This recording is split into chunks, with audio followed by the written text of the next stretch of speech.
cash and he raises the reason. Chalk it up to hunting season. True indeed, didn't book his first chance with the gambler's first glance. It's looking like a horror, not a romance. When he caps jockeys, he brings more fear than a Jabberwocky R.I.P. To the bookers coming sloppy, your copy. Shout out to the chat, this is where it's at. Razor, bake on that.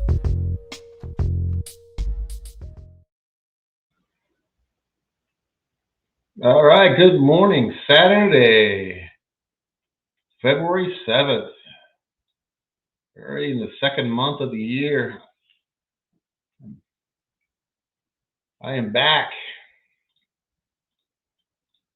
from my adventures in South America and Miami, which I think is more South America. Anyways, actually, not just Miami. I was in Orlando too, and all over Colombia. But I am back. I don't think we missed anything so far. I thought the first two races at Tampa and Gulfstream were the chalk, which would have not been great for us. So, or at least for me. Good to see Don Johnson in the chat. Let's see, who else do we have? That's it so far. Okay, we got. I'm on a little. I came on a few seconds early, so people can kind of catch up. Aqueduct is canceled. If you didn't know, Charlestown canceled. If you didn't know, that's been canceled. I think everything else that was scheduled to go on the turf is on the turf. Looks like Gulfstream, Tampa, and Fairgrounds are all fast and firm. Let's check out Oaklawn. I haven't checked out Oaklawn. I don't know if they're not a turf course, but see if they're dry. Yeah, they're showing fast there.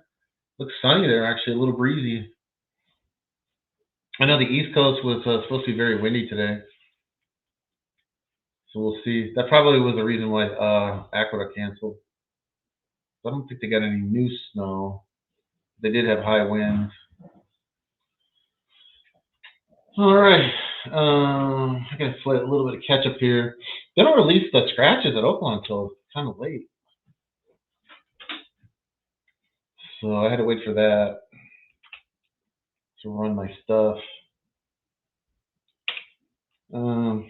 We got about 8 minutes to Tampa race 2. And then after that, we'll be back to Gulfstream race 2. And then after that, we'll go to Oaklawn race 1. Well, Oaklawn pops off at 1 o'clock Eastern, 10 o'clock Pacific. You guys hear me okay? I know we're not too many in the chat, so. There's Gilly. Oh, there's Gilly. Hey. Yeah, I saw a few of your shows here and there when I was, they had Wi-Fi on the bus. We were going from town to town. So there you go. Don Johnson, Gilly. Gilly, you're always welcome to come on the show if you would like. Share your insights.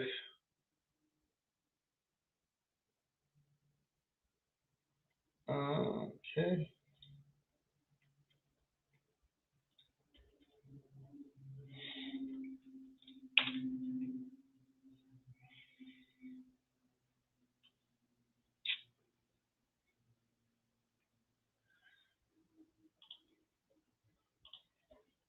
It's going to take a few seconds here and sort of get organized.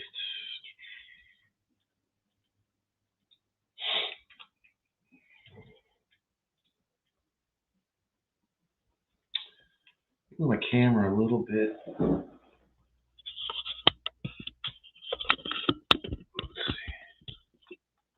little bit closer. A little far out there.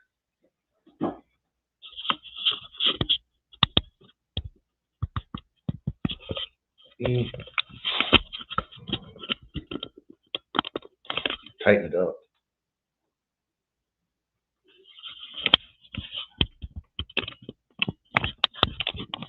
All right, there we go. No.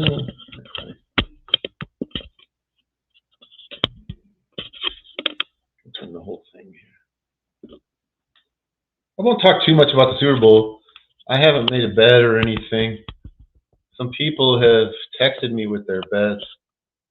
A friend of mine, I won't say his name. If you ask me who he is, you can always direct mail. He sent me a $68,000 wager plus $1.55 on over 2.5. How do I say this? 2.5 players attempting a pass in the game. So that makes sense. So obviously you got the two quarterbacks. They're going to try to pass, May and Darnold, right? And then if somebody else attempts a pass, I'm not sure. I texted him back. I said, "Who do you think the third person is?" And he hasn't responded to me. But he's down at the Phoenix golf tournament, probably like in that mosh pit down there. And so I don't know. I don't know what kind of condition he's in. So that was his big pick. I don't know. He feels like there's going to be a pass. They do seem to run more trick plays. And they always say, "Oh, well, because they got all the extra time, to kind of like, scheme some stuff."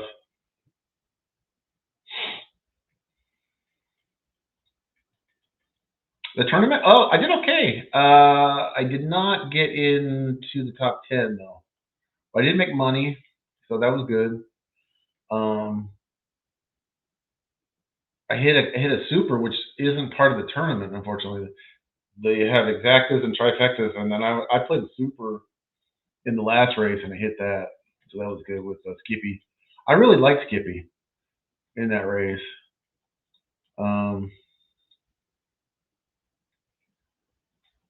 But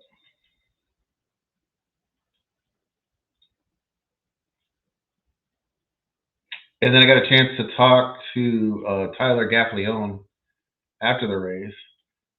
It's kind of the same situation as it was last year, where they come up to the showroom and then they do like the press conference up there, and they're like waiting for the press to show up and whatever.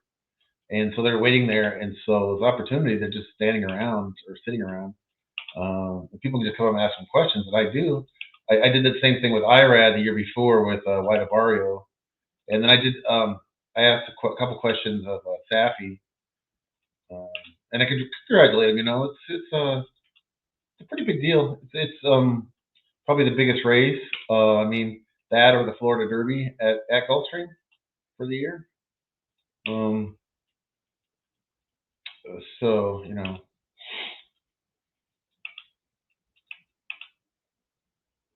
but they talked about how Safi, you talked about how the horse had really turned the corner in his work, and that's the reason why I liked it. So that was like kind of affirming for me. The work pattern had not dramatically, but definitely had improved. It kind of showed like, well, the horse is a little maybe healthier or feeling better than he had been. He's an older horse. I think he's like 7 or something like that, I want to say. I think he was like in the 2021 Derby, if my memory serves me correctly. So that's going back a few years now. But I remember not really liking him too much in the Derby, but he's one of those horses that's kind of a late bloomer, I think. He might have a big year. I don't know what their plan is from here to go to Dubai or Saudi Arabia, any of those races. I don't know. Maybe I should ask that. But they don't really. I don't think they have a plan. Especially for 25 to 1 shot. Like, oh yeah, if we win this, then we're going to go to Dubai or those other. There's 2 big races out there now that are like multi-million-dollar purses. I think there's a Saudi Derby and the Dubai something or other. But I'm not exactly sure. I think that the purse used to be like 20 million, I believe. That might be in my bucket list. I might like to go to that one year. I think if I was going to go to Dubai, that would be the time that I would go during that week. So, okay, well, we got 1 minute to Tampa race 2. So let's take a look. I think I did enough organizing there.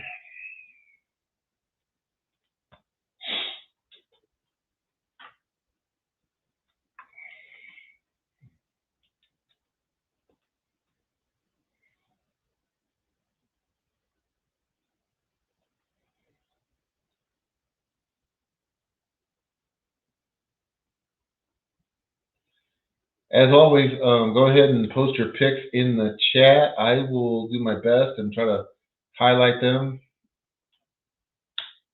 on the screen.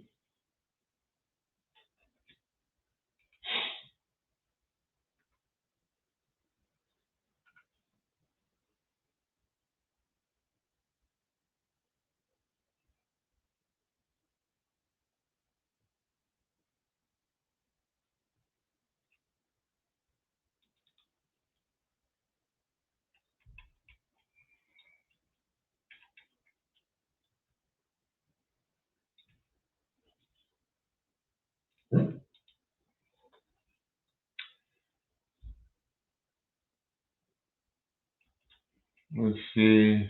I'm looking at this race at Tampa. I mean, the 8-horse looks like a standout, I'll be honest with you, with Irad. I'm not playing him. I'm just saying that on paper, he looks like, 50 or 60% chance of winning. If I was to take a long shot, I would take the 5, Uncle Zeb.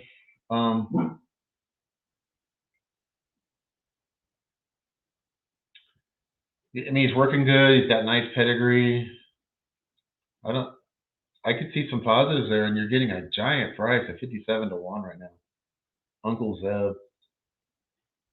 I'm gonna throw a few bucks on him on the 5. Uncle Zeb definitely has a better shot than his odds, which ultimately that's what we're trying to do.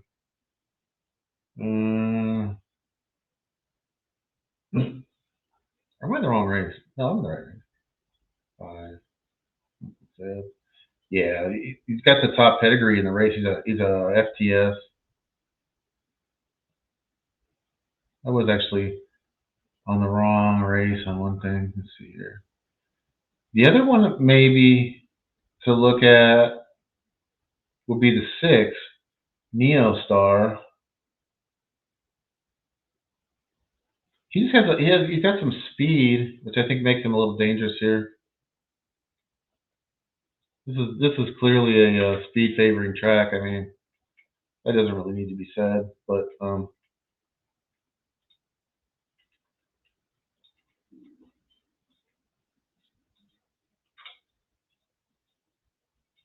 is my camera all right? Let's see. I think it moved.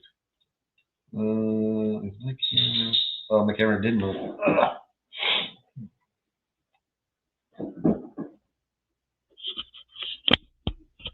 There we go.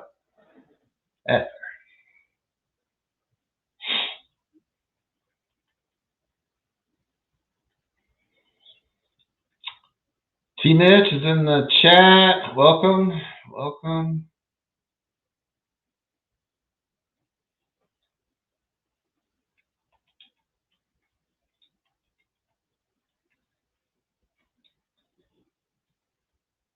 And we are off and racing at Tampa, race 2. The 11 is out there. That is playing the gelding. Actually, they're all geldings except for 2 of them. But let's see. We got the big favorite is taking over the lead in the 8. 3 is making a little bit of a run at him. 8 looks like he's going to prevail. 3 looks like he ran really good, but will come up second best. So it came in 8, 3, 6. It looks like 8, 3, 6.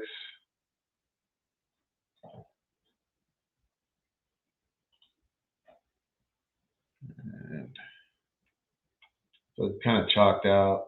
Not kind of, definitely chalked out. I think it was the first two favorites in order. And then the 6 I kind of liked.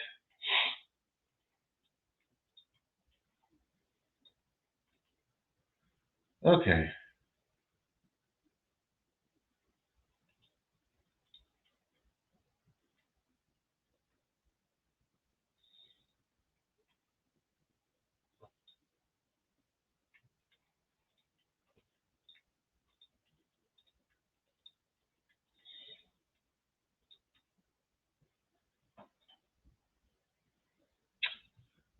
Gulfstream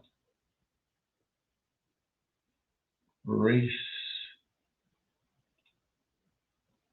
2. I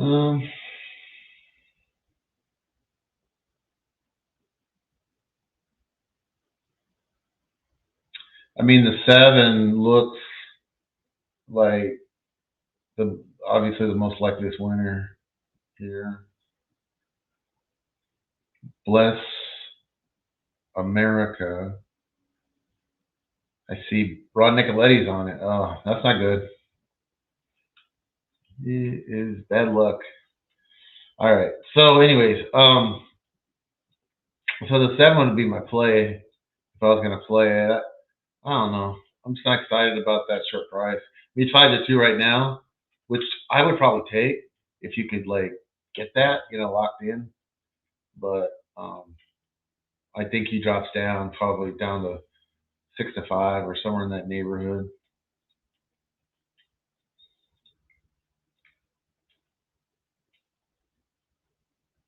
Let's see here. Do you have any college basketball plays for today? So pretty big board of action today in college basketball.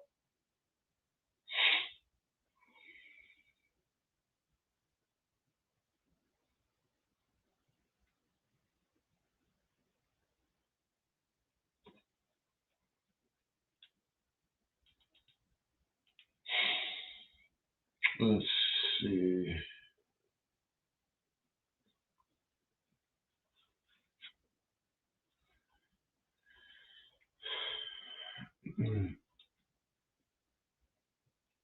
Georgetown is up on Villanova, minute and 31 seconds before the half. Georgetown's up on Villanova.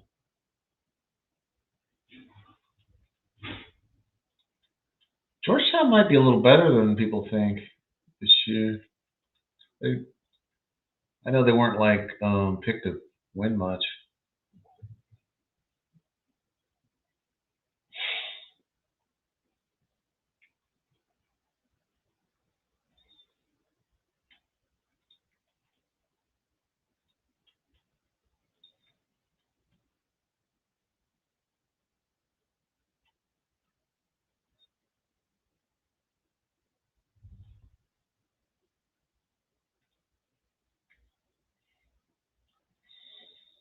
Let's see, my camera. Oh yeah, a little lower. I agree. It just keeps kind of like moving back. I'm gonna move the whole fixture down. There we go. So there we go. I got there. All right.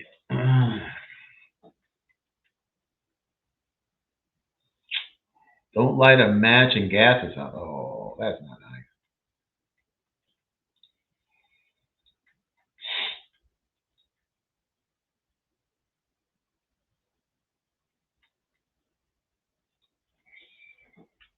I might just light a match just to show them.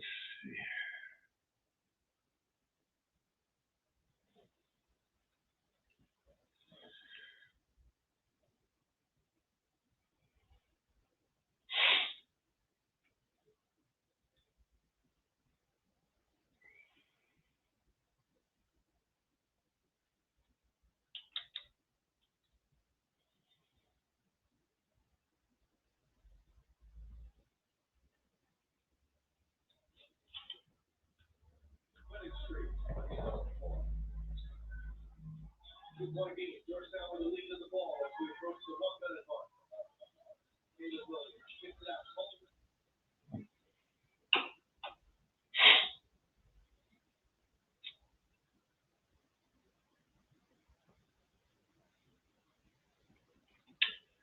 right, we got 2 minutes until Gulfstream. If you guys want to post up your picks, go ahead. I was kind of taking a look at Oaklawn race 1. It is fast and dry there at Hot Springs, Arkansas, the site of Oaklawn Park.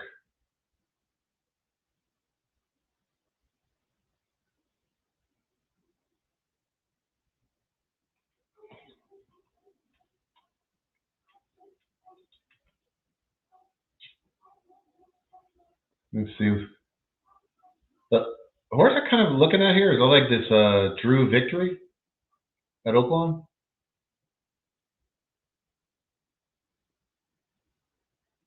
The 2-horse Drew Victory. This has got a little speed. Makes him dangerous. It's going 6 furlongs, claiming.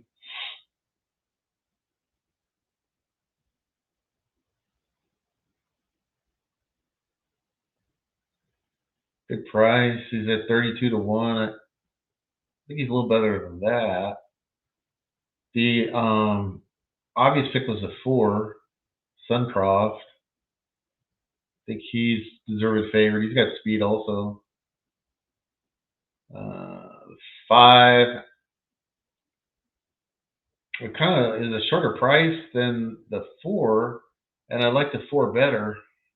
So can't really endorse the 5 Incursion, just basically from a value standpoint. 6 I didn't like at all. I thought, I mean, he's a 5 to 1. It's a little early, 9 minutes post, but I don't think that this horse is going to get to where I need it to be, like 13 or 14 to 1. He's 5 to 1. The 7, one of those ones I probably would not play, but it doesn't look terrible from what his odds ought to be. The 8 I kind of liked, but I think he's a little bit short priced right now at 18.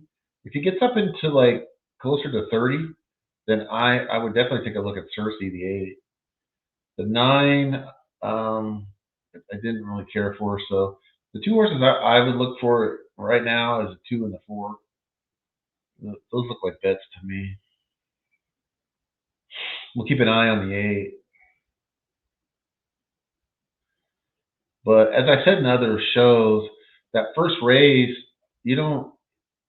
I mean, most of these races you get a lot of action right in the last like 30 seconds. In the first race, for whatever reason, you get a lot of action like right like a second before the buzzer. So it's really hard to forecast kind of what your odds are going to be in that first race. At every track.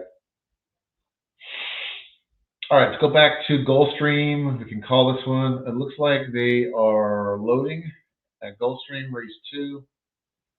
6-horse field, going a mile, 1-turn mile. It's a claiming price of 62.5, 6,250. So if you like any of these horses, that's throw down 6,250 and they're all yours. And all the bills, they'll go with these horses. But they are all loaded except for the 7. And that is your favorite, Bless America, with who's on that one? The 7. That's with Miguel Angel Vasquez on the 7, and trained by Carlos David. All right, they're showing the head on here. So the 7 kind of came over. Well, you know what? It looked like the 7 came over, but I think the 4 came out more than anything. The jockey on the 7's really got his feet on the dashboard, holding back the 7. And kind of letting the 5 go and get the lead. And I see now, as predicted, the 7 odds dropped down. I said 6-5. He dropped to 7-5. Yeah, I kind of figured that. The 7 is stalking the 5. He's about a half a length off of him, lapped on him. The 2 looks like he's backing out of there. The 4's got a little run, but the 7 has not overtaken the 5 yet as we go to the 3/8 full. And the 7 now is forged ahead slightly, about a length now over the 5. The 2 has moved into third. The 2 looks like a threat to the 7. The 5 hasn't quit completely. The 7 looks like he's ahead. And actually, you know what? The 5's re-rallied and taken over the lead. And the 7 has lost all momentum and back out to last. And now the 3 is making a big rally down the center. So this is a pace meltdown. This is what happened there. 7 really was running outside his means and going too fast early with the 5. You could tell that the 7 wanted to go faster, but the jockey was trying to hold him, but it really didn't hold him enough to hold them together for that last quarter mile. 7 really, really ran out of gas there, hit the wall, and was out of it. The 3 just kind of went by them all. Everyone else was just completely exhausted. So the 3 takes it, I think, at 10-1. So if you had the 3, nice play. Or 8-1. 8-1 or 10-1, I'm not sure which. 3 horse was 10-1, yeah, 10-1. All right. So that was a good pass on my part. I didn't even take anything in there, but would not have had the 3. I don't believe. I didn't even talk good about the 3.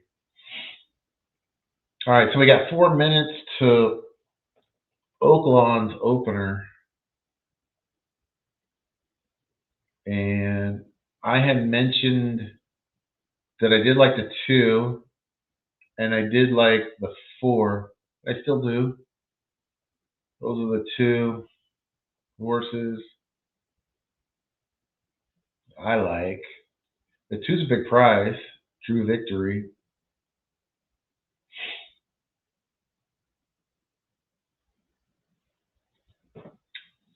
So I'm not familiar with this jockey on the 2. Belmere. So is this a bug situation?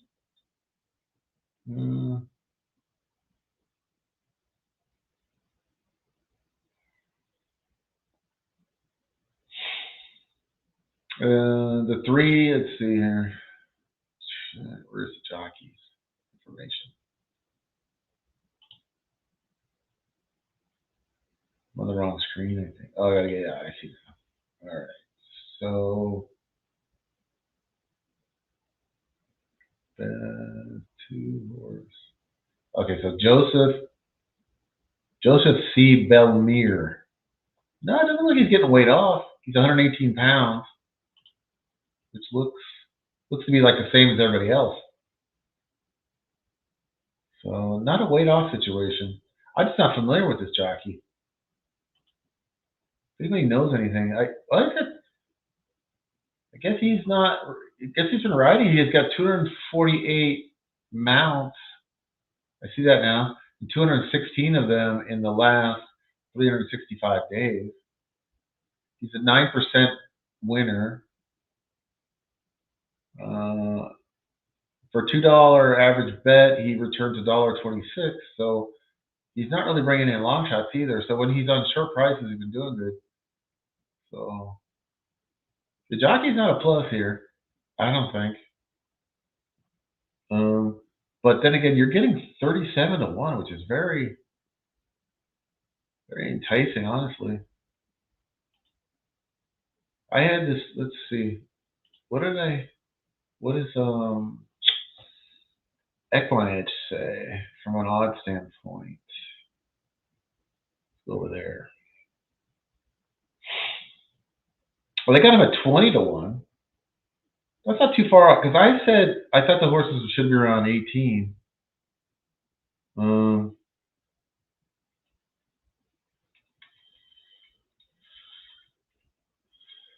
18.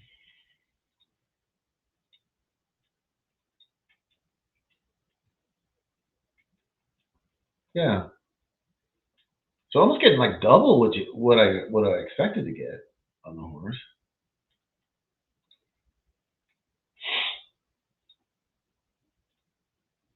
The 4-horse is about where I thought he'd be, about 9 to 5. He's 2 to 1 at the moment. I think he does draw it down under 2. Would not surprise me. That's the other horse I kind of like, the 4.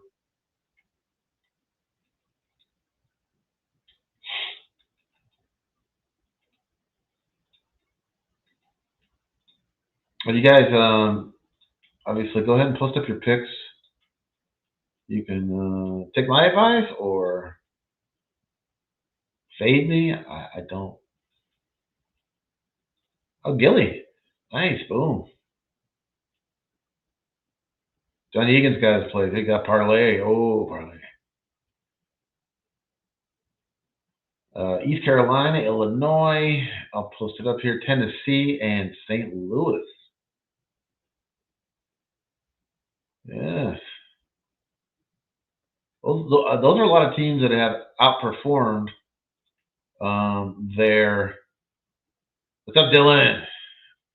Gilly outperformed what their ratings were at the beginning of the year. Illinois and St. Louis, I think, are both in that boat.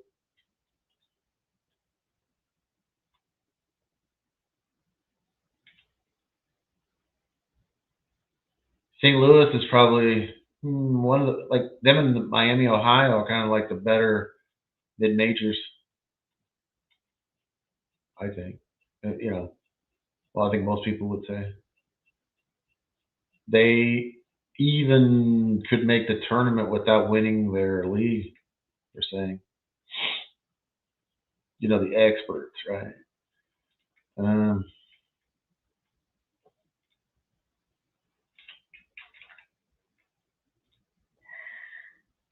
All right, we're in the gate. We're off at Oaklawn.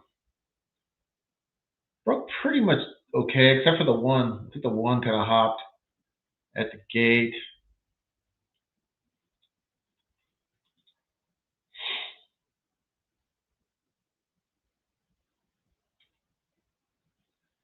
The 4 and the 6 and 7 are all fighting it out for the lead. They're going pretty good clip. 22 and 3. That's pretty fast.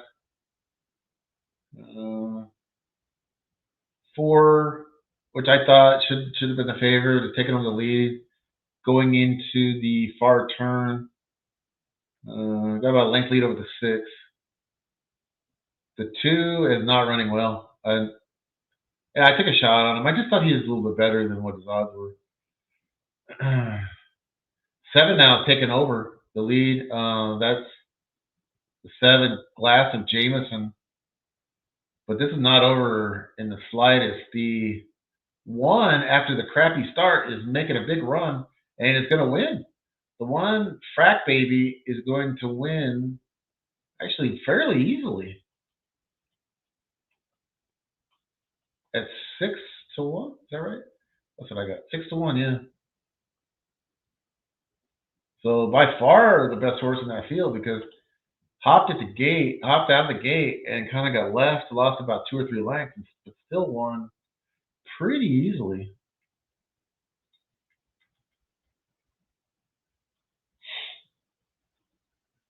John Egan liked the 1.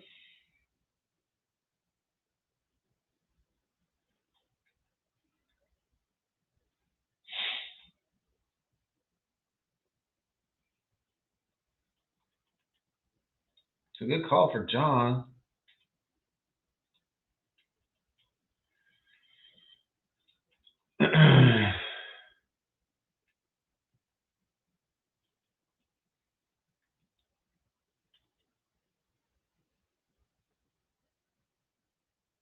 It's halftime in the Georgetown Villanova game.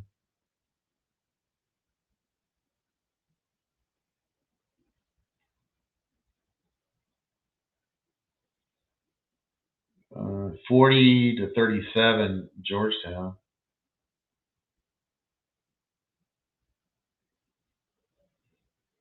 Let's see.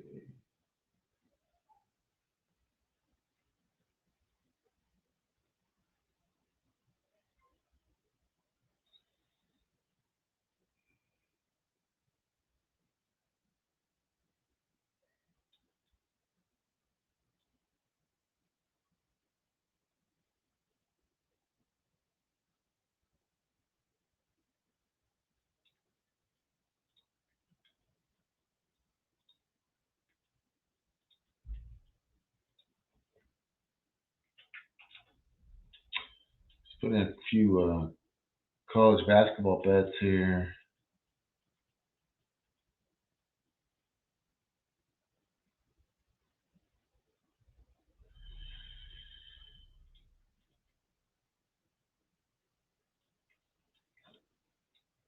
I was hoping Dennis would come by. Dennis is our resident curling expert and picks. And this is the the Super Bowl. That's an overused term, but overused term for curling. This is it, man. This is the pinnacle of curling, the Winter Olympics. And I see they're on the betting board, but I don't know anything about it. But I know Dennis is bets it or has bet it in the past and has done quite well. So if anybody sees Sky Dragon in the chat, maybe he'll post up some of his knowledge. There he is. Speak of the dragon. There he is. Yeah, Dennis, if you got curling picks, let's do it. Am I right? This is like I hate to use the term Super Bowl or whatever. This is like the pinnacle of curling, right? They don't have like another event that is bigger, right? I'm assuming, but I don't know for a fact.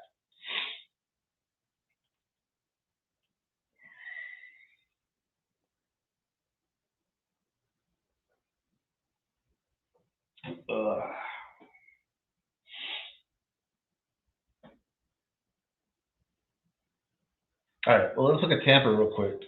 Tampa race 3.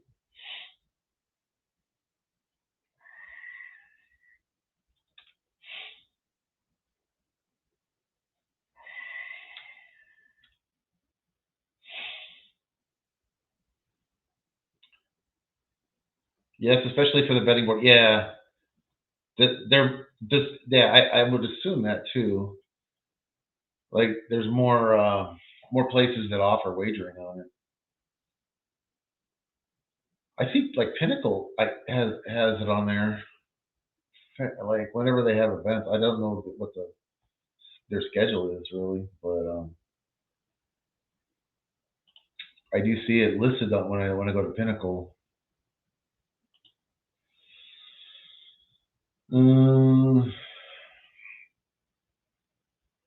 I'm just kind of looking over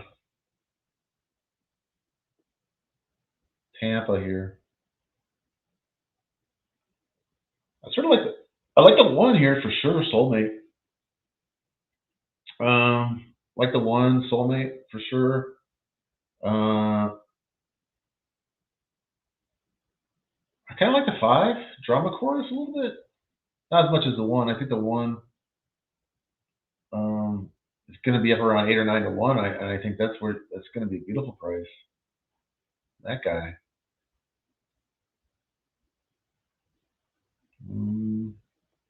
The 9 deserves probably to be the favorite. Royal Luck. That might, if you're looking at prices, that might slow you up a little bit. Kind of give you a little bit of might kind of slow you down because I think the 9 is probably or should be around 2 to 1. He's at 3 at the moment. So that kind of, I mean, that's not the worst bet in the world. I'm not really like touting that because it is a short price, and that's not really what I'm trying to do. The 12 is not a bad price either. It needs another kind of shorter price. So you got the 9 and the 12 and the 1, and then maybe the 5. That's kind of how I see it. That might be, well, it's almost the 1 might be the third favorite. Well, the 4 is probably the other favorite. And I wasn't hot. I wasn't hot on the 4. If I was if about on the favorites, I would go with the 9 and the 12, and then the 1. I think that's my ABC, like meaning like my top 3 favorites or 3 likeliest winners in this race.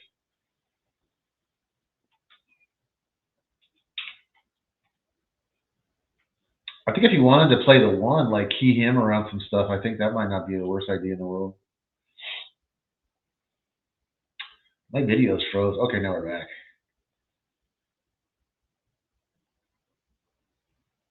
The one, Tampa, race 3. Let me see. I had him marked. Yeah, his pedigree's pretty good. He's third in pedigree, the one horse is. I like that one post there. I do like the one hole on Tampa Turf. I don't mind it.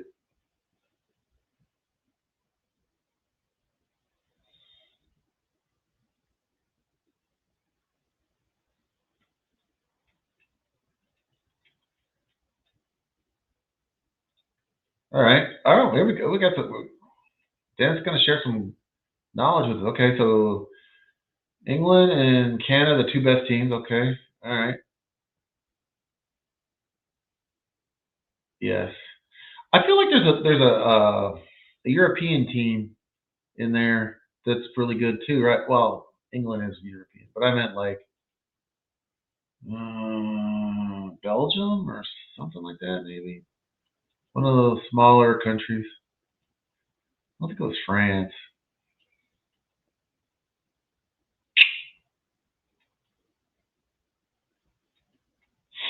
You would think like Finland and maybe Holland or one of those teams might be good too, but maybe not. Although it's year to year, right? I mean, it's kind of like World Cup soccer.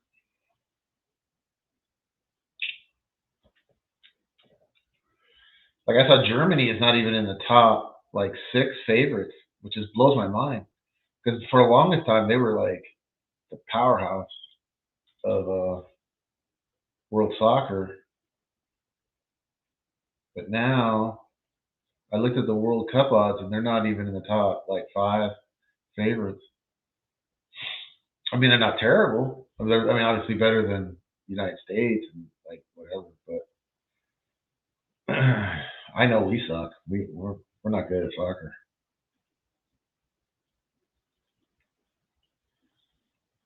Okay. We got 8 minutes after this race until Gulfstream third.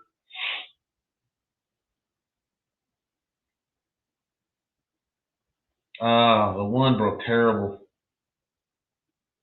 Kind of hopped and then I don't know what that was. Like I shuffled out the last. The 4 shot out to the lead here, and that's too fast. I can tell you right now, the 4 is going too fast.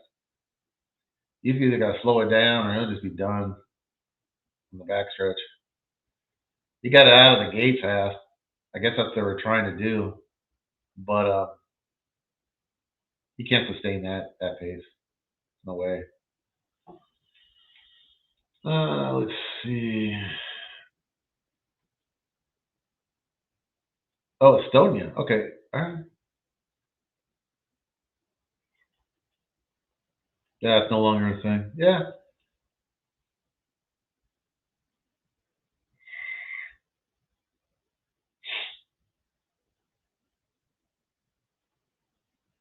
Believe it or not, they have a curling center here in Las Vegas. I've never been there, but I saw the news. It's like in a strip mall, and they do curling there. I mean, there is a lot of Canadians here. I run into a lot of Canadians in Vegas. Not like I'm saying like touristy people, but like people that own the house here, property, either a house or a condo or something. Kind of retired or semi-retired types. Anyways, the 4 it's going to come in 4, 5. Yeah, I did like kind of like the 5. I didn't like the 4, honestly. You got a decent price. You got a little higher price than they were showing them. Remember, he was at 3. He ends up winning it. Looks like 4-1. The 1 kind of got eliminated right out of the gate. The other 2 chalks, the 12, the 9 and the 12, I never even saw them really. I didn't even. I don't think they even got a loud foul.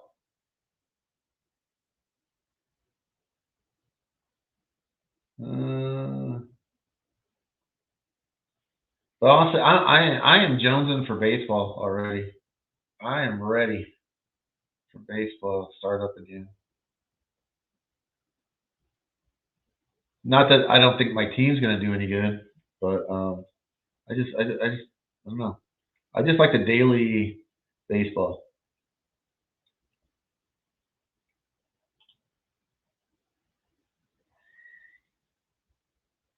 But I do follow. I don't really. I wouldn't say I know that much about hockey, but I do like. I enjoy hockey, watching hockey more than I used to. I think hockey has become much more popular in the last 4 or 5 years, up since the pandemic. I mean, I don't have any stats to prove it or anything. I'm just saying it seems like it's a lot more popular than it used to be. The league has gotten more more fans.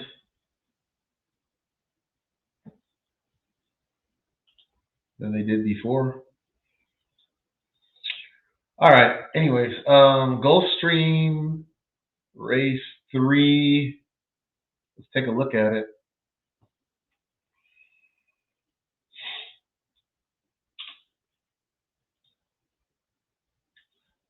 So that was my first bet of the day. Was on that one soul whatever, and I went up in flames right out of the gate. Really.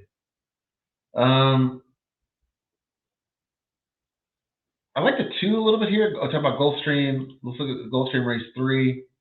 I like the 2 Authentic Honor.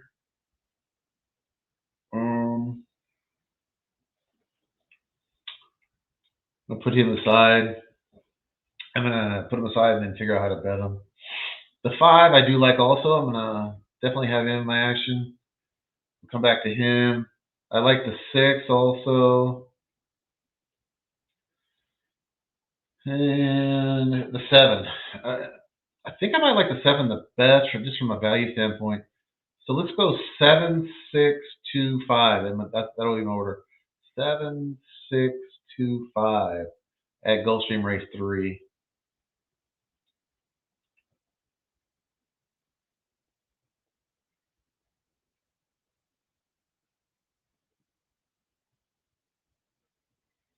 Gulfstream Race 3.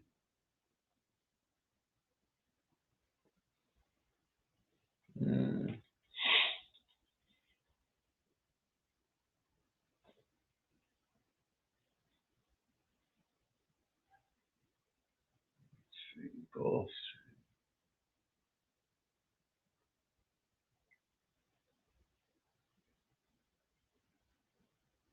The 2, that Authentic Honor, it's got a high GSR, second in GSR for our GSR fans out there, which we have many.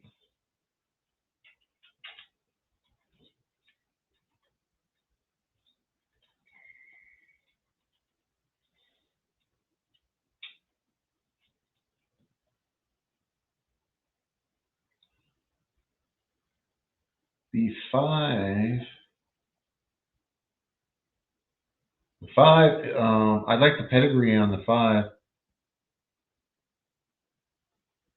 I got a number 1 in form cycle too. 21 days off. I like the 21 days. That's always been my favorite kind of sweet spot to bring a horse back. 3 weeks. It's not rushing him back, and it's not like indicative of some sort of problem, physical problem. Exactly 3 weeks.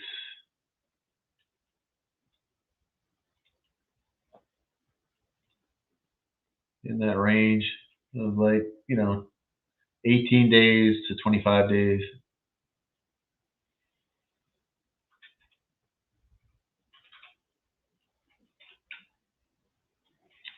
So we got Freedom Street. We got Authentic, the 2. So we got the 2 and the 5.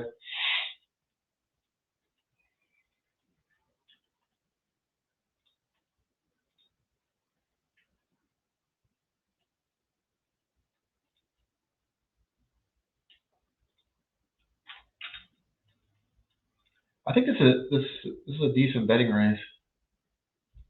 I like a few of the prices here. Okay.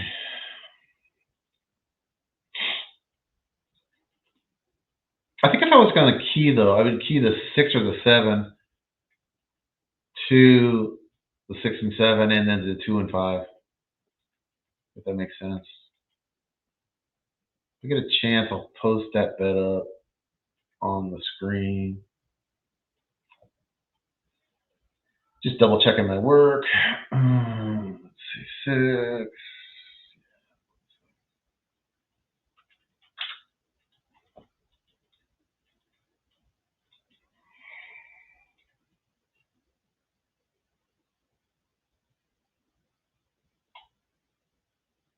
Yeah, you could definitely make the argument. I think the 7 is the best value out there. I mean, you're talking 45 to 1 on the 7. That's ridiculous.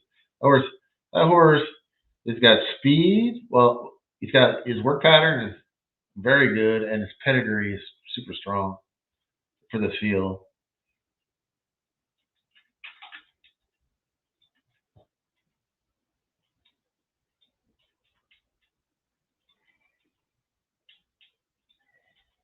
All right, let's do a 6, 7, 6, 7 with 5 and the 2. All right, send that.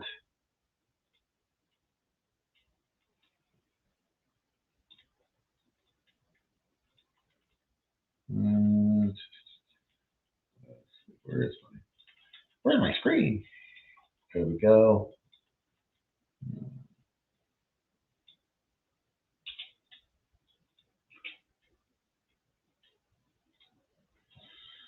All right, there we go. I'm going to post that up.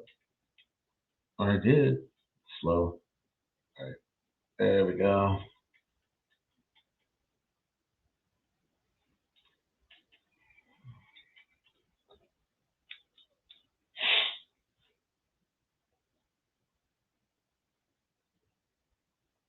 That brings us to Oaklawn in about 9 minutes.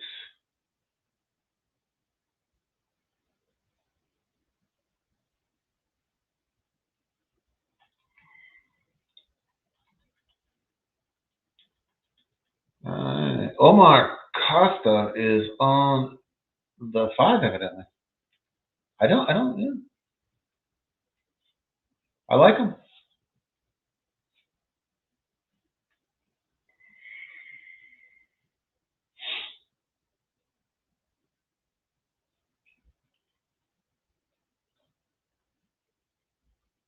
I don't want to put this horse in the winner's circle, but I don't like it then.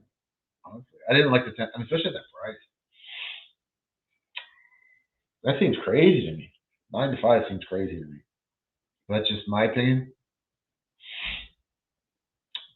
Your mileage may vary. That's my disclaimer. For the lawyers, this is a disclaimer. Anyways.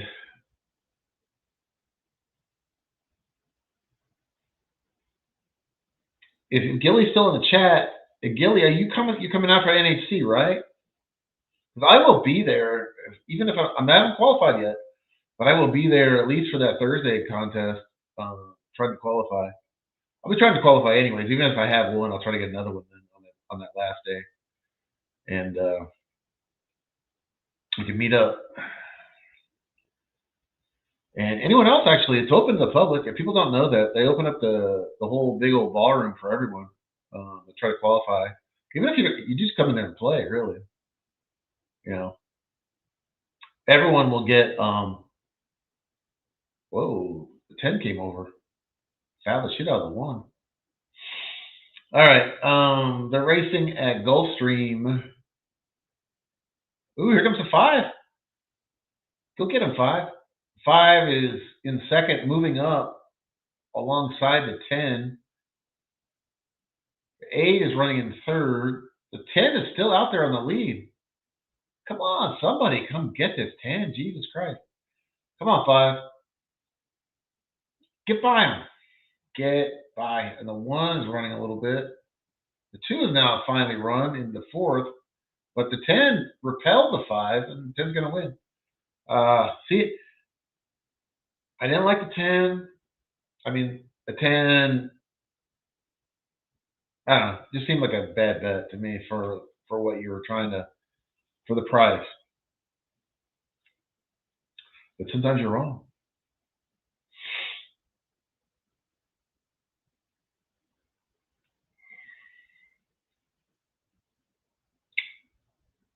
So it comes in 10, 5, 1.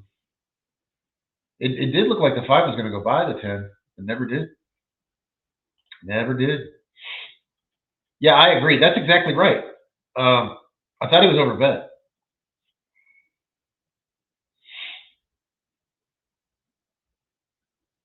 I still maintain. I still think he's overbet. You know, in hindsight's 2020, but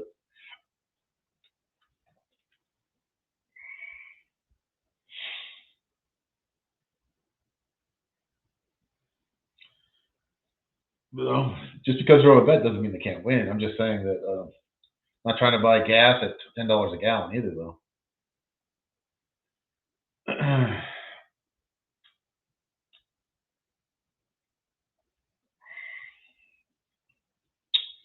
All right. Well, the next one.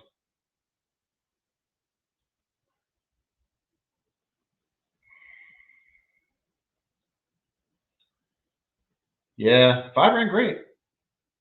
Jockey, you could criticize him a little bit. He went a little wide. He probably didn't need to. But even if he ran the perfect ride, I don't know if it would have been good enough.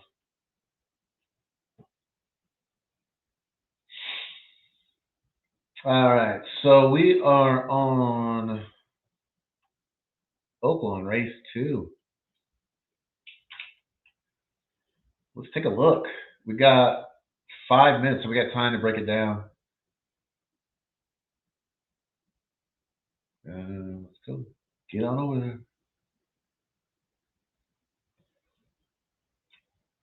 I do like the 1 a little bit, booming.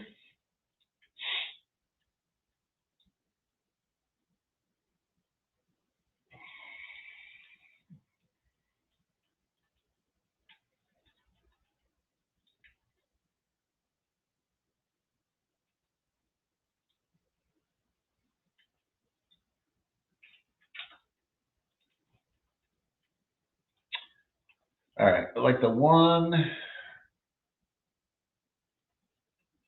Let's see.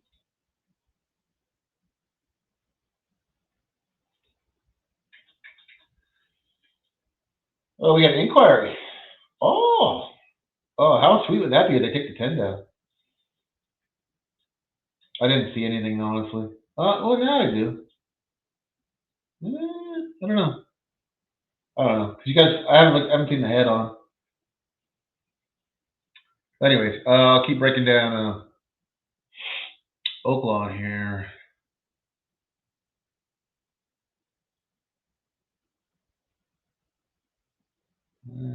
Seven.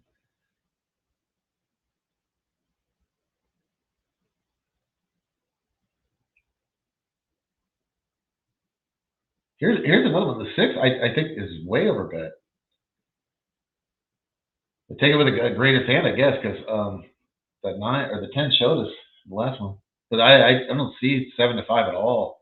I see like 5 to 1 on that on the 6 horse. I like the 10. I like the 1 and the 10 so far at Oaklawn. And I'm just kind of cruising down. I'm checking my odds against their odds. 12, I don't like. No. The 13, I do like.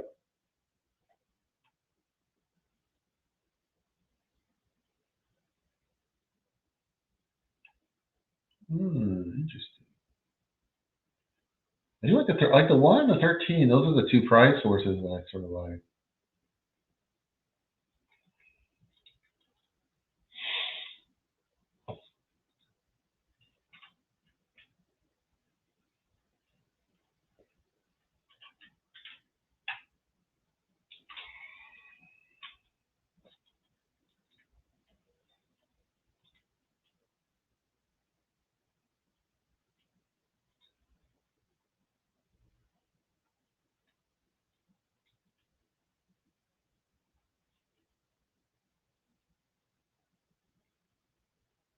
Leave me be. Leave me be.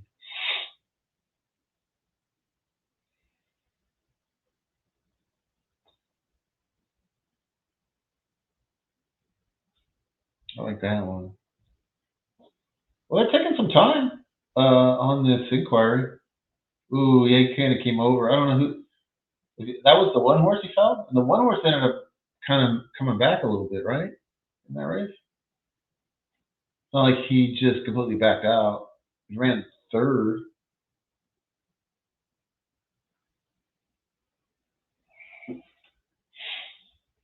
I don't think these the stewards as a whole enforce the rules the way they're written, because if if there's like a foul that costs the horse a placing, they're supposed to take it down. And you see that all the time. They don't take action. So all right, so we're at 0 minutes at Oaklawn. So I'm on the 13, the 1, and who was the other one? The 10.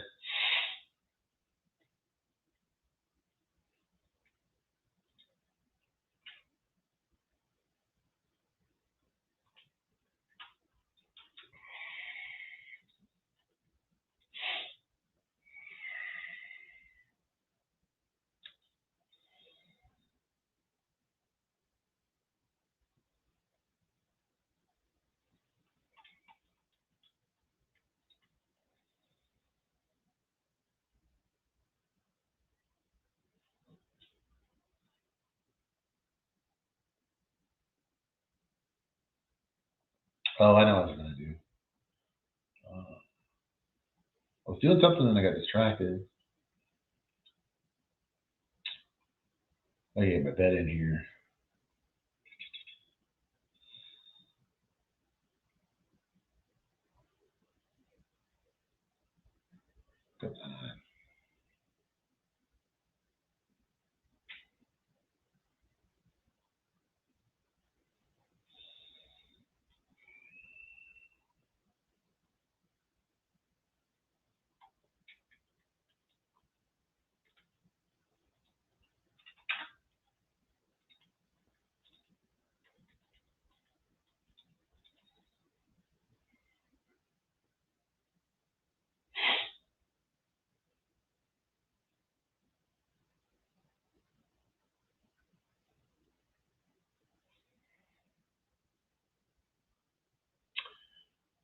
All right, we're off at Oaklawn.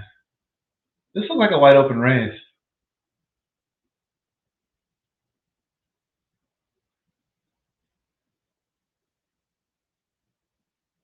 And the five's got out to the lead. Fire Brian with the 7. Little Steven.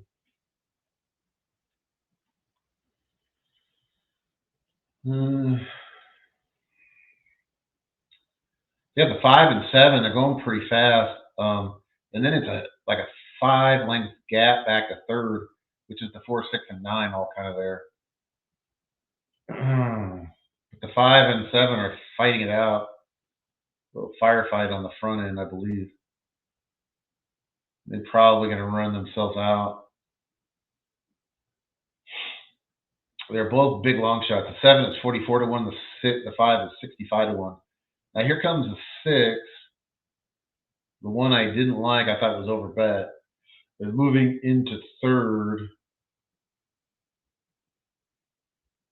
The 7 has won the pace battle with the 5. It looks like the 4.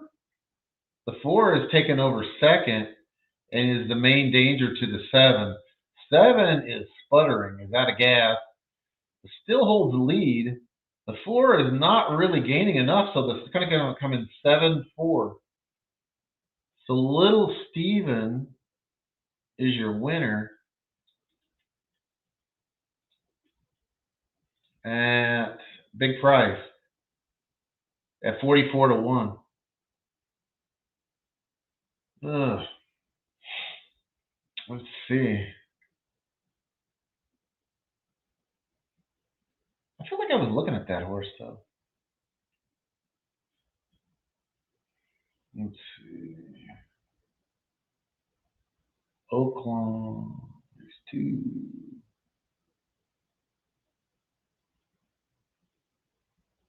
Yeah. Shit. That's one I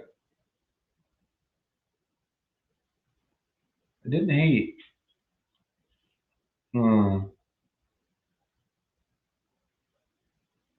Eh. It's one of those ones that's kind of on the border. I didn't take him, so I can't really claim him, but would have talked you off if you had it. One of those ones kind of a lean, but I didn't play. All right. It looked like the 4 was going to go by him in the stretch, honestly, but just kind of ran out of gas. Also, they're both really slow, really moving slow at the end there. Okay, so up next, looks like we got Tampa race 4.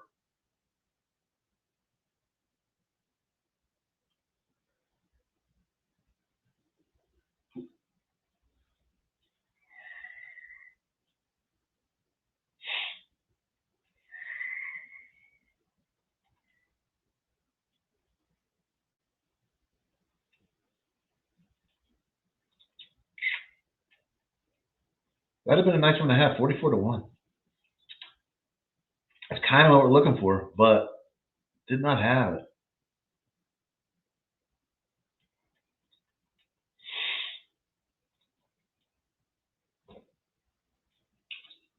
All right, Tampa. This is kind of a smaller field for Tampa. 6-horse field in the 4th race here at Tampa. Your favorite, the 1's pretty, at least on paper, looks pretty legit. I got the 4 also even money. I don't really buy that. The 1 is, to me, the legitimate favorite, not the 4. If you were to take a price here, I think you might take the 2. Summer's Coming with Charlie Marquez. You got, I don't think he's that far off of these. Got the speed to kind of track here. Working decently. I don't think he can get that far back for the 2. Maybe make a run.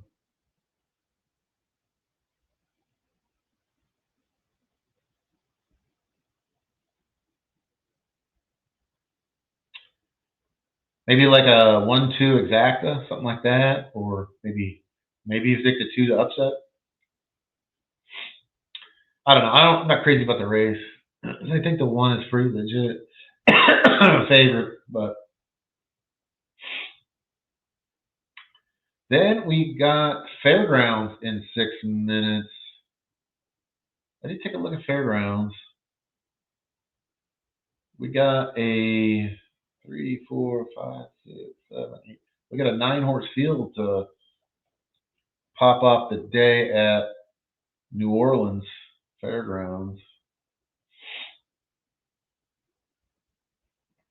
I can't talk about Fairgrounds without talking about the surrounding food venues around the Fairgrounds. And actually at Fairgrounds, they have just the best food in New Orleans, better than anywhere else in the world I have found.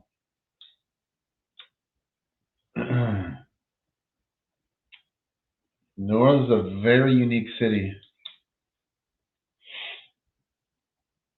Unique in the culture, still has the French influence in their culture and also their architecture, and as well as their culinary.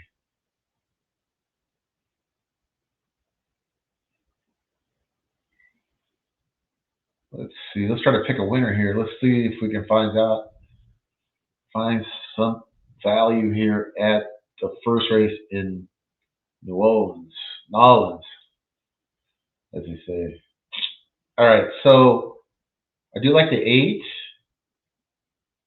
Paradise Ridge with Sophia Vives. She rides at Woodbine, I believe, the summer months. And then we have the 1 I like. So I'm on the 8 and the 1 and the Big Easy.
New Orleans and Vegas. Yeah. There's a place if you win, I think, 2 hands in a row in blackjack to kick you out.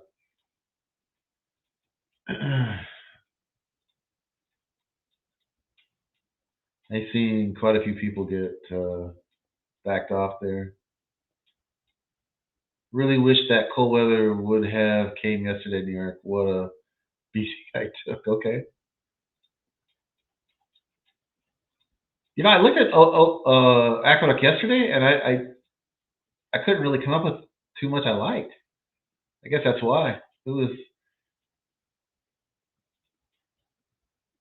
I don't want to say valueless, but I just didn't really see too much. I don't know if I ever made a bet. I think I handicapped all the races.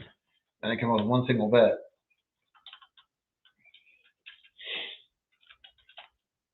I don't think they had a race that had more than 7 horses in it. That's not a good sign. Maybe all the horses have like shipped down to the warmer weather, Gulfstream and Tampa. Maybe that's why they're having such a problem with field size.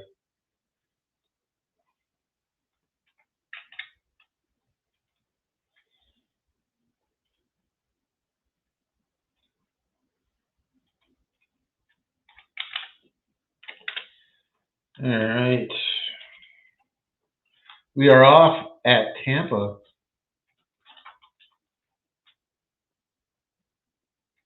Wow. Let's see. I didn't make a play there. We got 1 minute to post at Fairgrounds. I did play the 1 and the 8 there. And then I also played a double. I played a 1 and 8 in the first half, and then the 4 and 6 in the second half, which I'll post up here.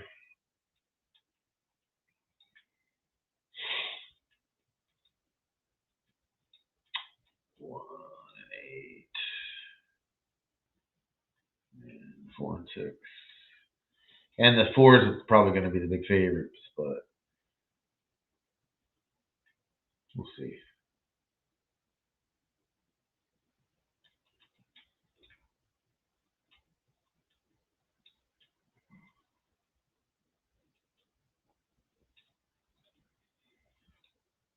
The 1 horse wins at Tampa, the big favorite, the 3 to 5 favorite.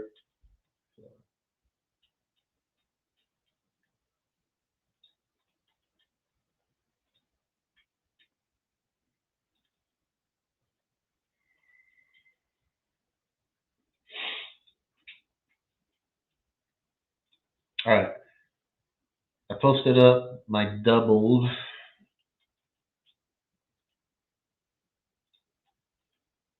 At the fairgrounds. I think they canceled. I thought because of the wind. I think. I know there's a lot of wind on the East Coast right now.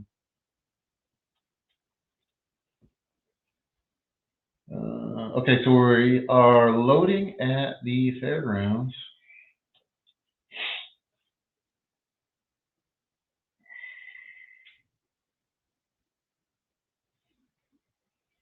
But it is beautiful here in Las Vegas.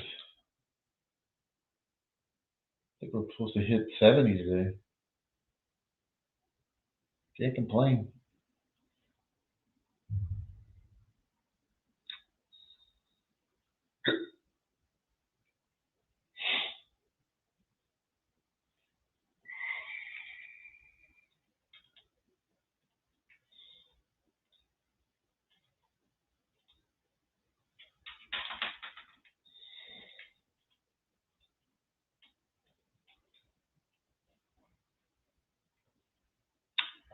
Then we got Gulfstream in 4 minutes. 7-horse field. The 2-5 favorite. The 4-horse. Patrick B. and Cone. Junior Alvarado. Okay. All right, let's go back. I'll call the race at Fairgrounds. It is a 5-furlong turf sprint.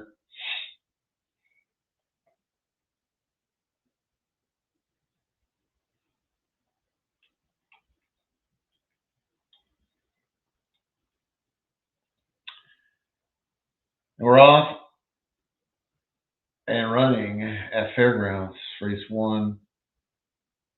3 came out, guns blazing, grabbed the lead. You got the 3 and the 7, and then the 8. 8's kind of stalking them here on the outside in a good spot. The 1-horse I liked kind of got shuffled back. Like he's got run though. He's trying to regather himself and make a run here. The 3 has got the lead at 12-1 and kind of lugging out and kind of blocking off the 8 and the 6. The 3 has still got the lead. The 6 is taking over second. The 8 is kind of relegated back to third. And it looks like 6 is going to be your winner. 6-3, probably. 6-3-8 is going to be your final at Fairgrounds, race 1. So my double is up in flames. So we're back to Gulfstream here.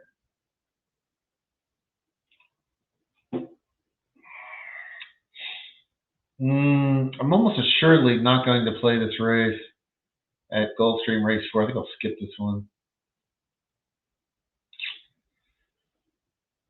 Although I think the 4 at 1-5 is ridiculous. But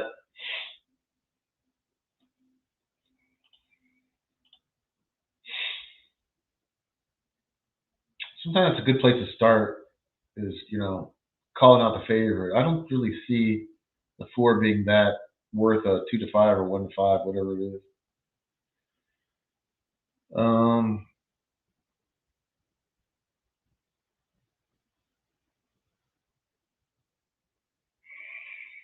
I don't hate the 6 and 7 here. The Bayou Bridget and Time for Peace. If you were going to take a stand here, I would take those 2.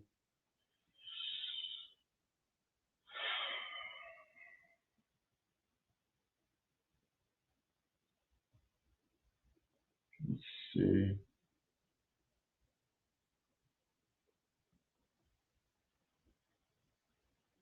Especially the 7. The 7's got tactical speed, the top pedigree in the race.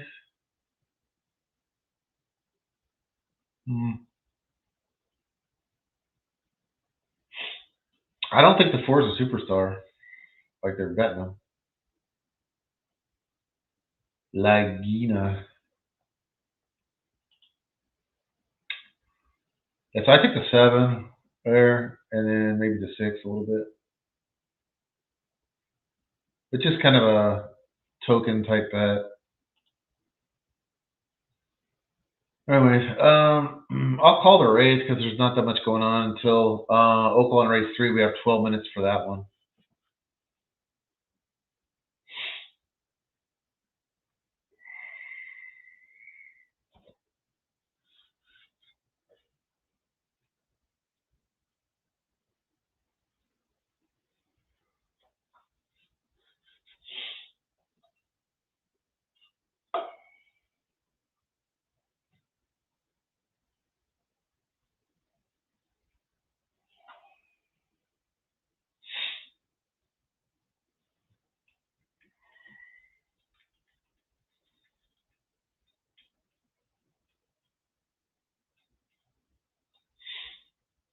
Cash it, cash it. There we go. Tampa. Good morning or good afternoon, Fat Wally. Good to see you in here. I haven't been monitoring the chat as well as I should, to be honest. I've been trying to get these picks out earlier in it, before the race. If people want to tail, then they can tail. Or they want to fade, they can fade. They'll have time to do that.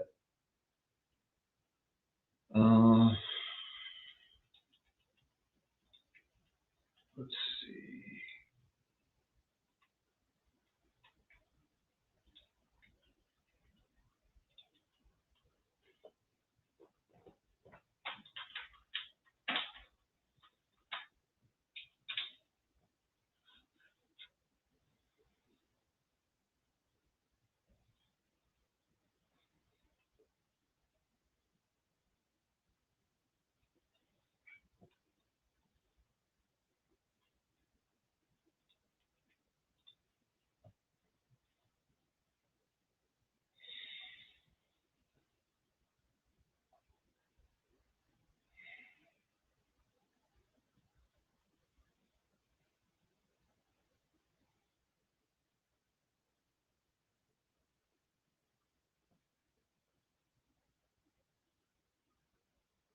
All right, so we got I don't know what they're doing at Gulfstream.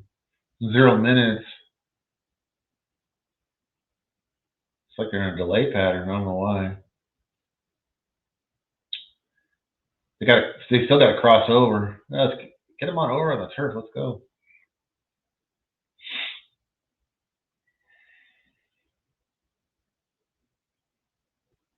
Four is now at 1-2. It's kind of come up. I think the kind of public agreed with what I was saying. I didn't really see the 4 being like 1-5 or 2-5. I think that horse might end up being like 4-5, 3-5 ish. The way it's going.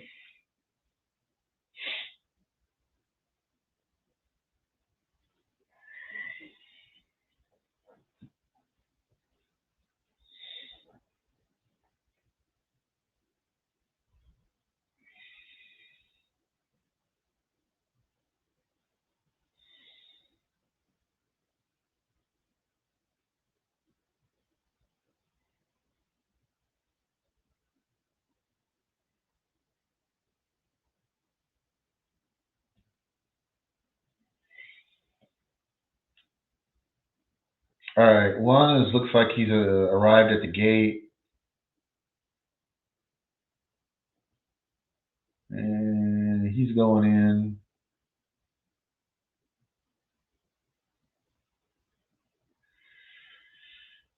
Let's see. Then 2 has gone in. These horses are very well mannered, by the way. That's not sarcasm. I'm serious. These horses are really calm. Going right in. They're not even. No drama here. 4 does look like a nice horse, though. Looks like bigger and stronger than these other horses physically. The 5 went in. They're all going very smoothly again. The 6 wanted to take a look at it first. Now he's going in. And now I think the 7 is coming in now.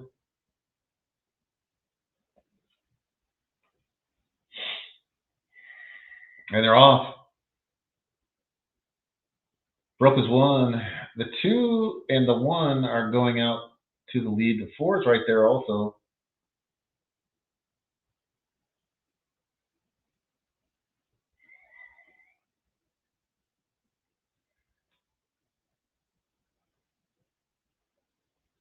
They're showing the 4 horse at 2-5 right now.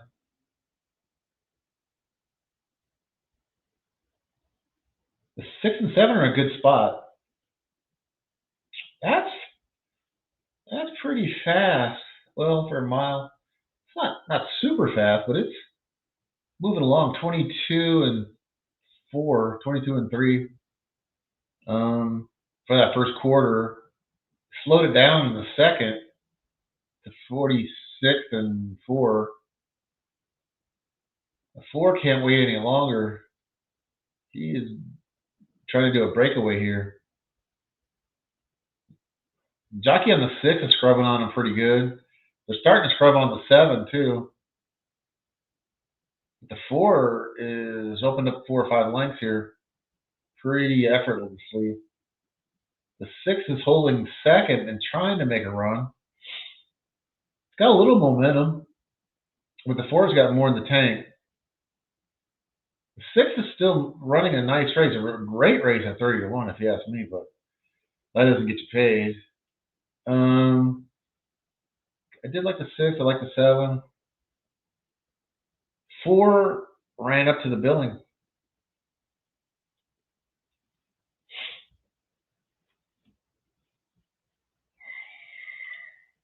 Like I said, when the horse went in the gate, you could see by the physicality of that horse, it was just bigger and just much more muscle mass, which doesn't necessarily mean they can run the fastest.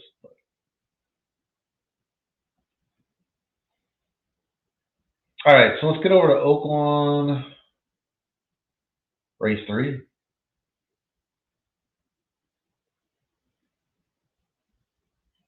I don't know why we have 5 scratches in here.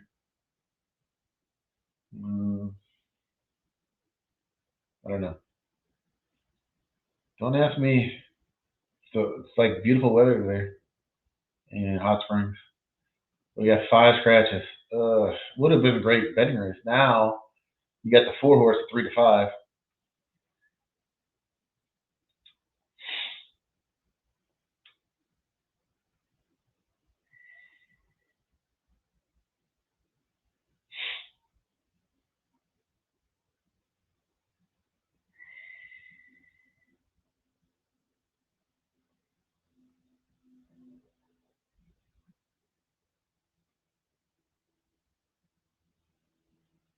Well, let's see if we can figure something out here at Oaklawn.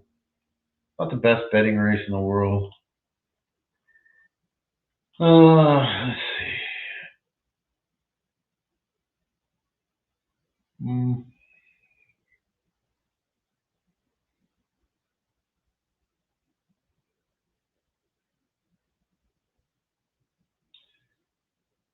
The favorite 4 horse Misinformation. I mean, looks like maybe like a 60% winner. They got him. They got him at 3-5 at the moment. Projected to go off at 2-5. That isn't that far off, but I'm obviously not saying, "Oh, let's run out and bet that." I mean, but if I want to make a bet here, this 2 horse French Knight, 17-1, but they're projecting on the double prices to be 38-1. And when I say that, I'm not talking about First Bet Pro, and that's probably if indeed that goes off at 38-1. That's not a bad bet.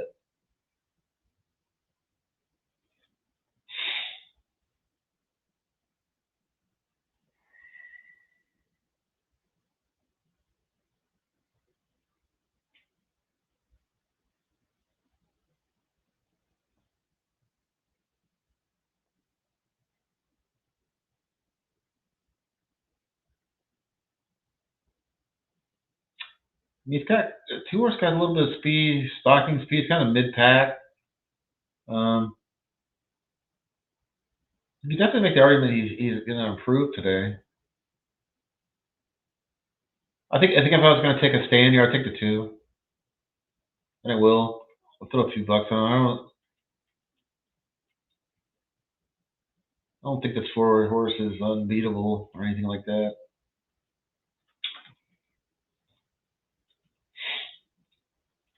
So a couple bucks on the 2 French Knight.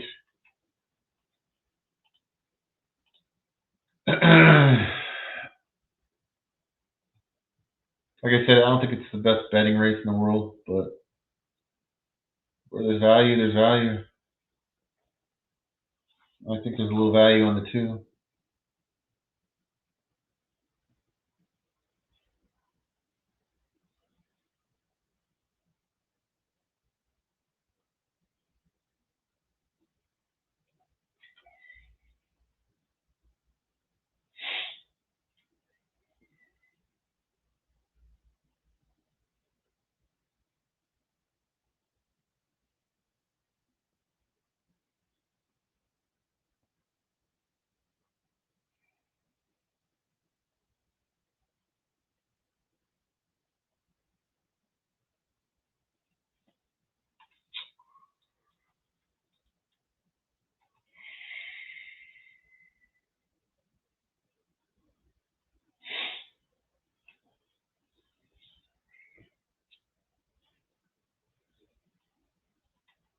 Let's check the chat here. Oh, we got Fat Wally.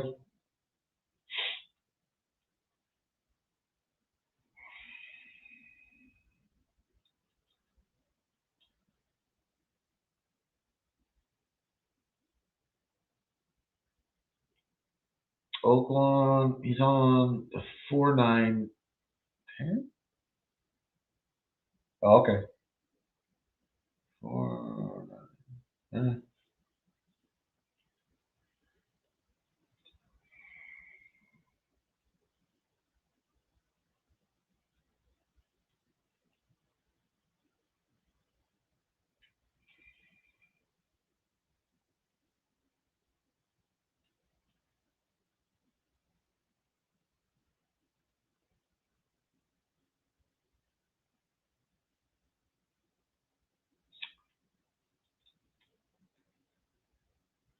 Oh, on Ralph show on this one, John. I watch that show sporadically. Got to get up for that one. At least on the West Coast, it's I think it pops off at 7 in the morning. I usually don't catch that show. Race Day Las Vegas. I had met Ralph a lot of times at the tournaments. I guess he was an ex-jockey or something like that.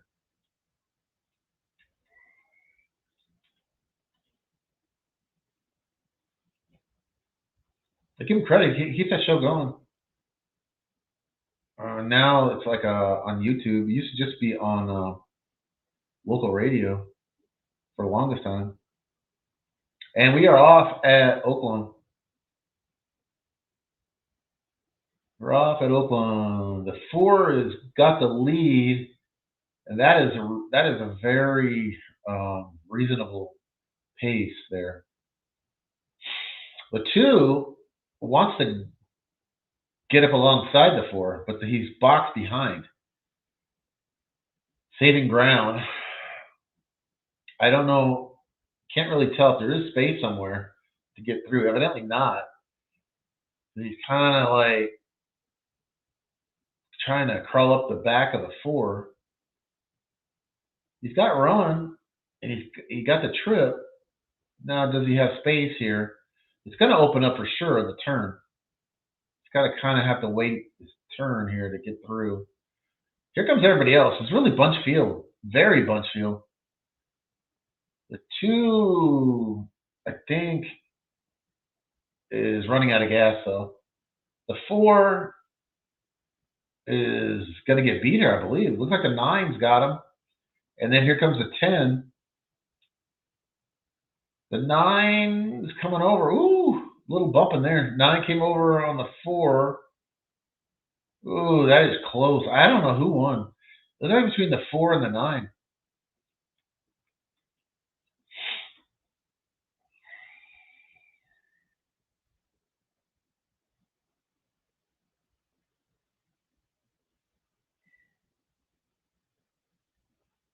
Keep an eye on that.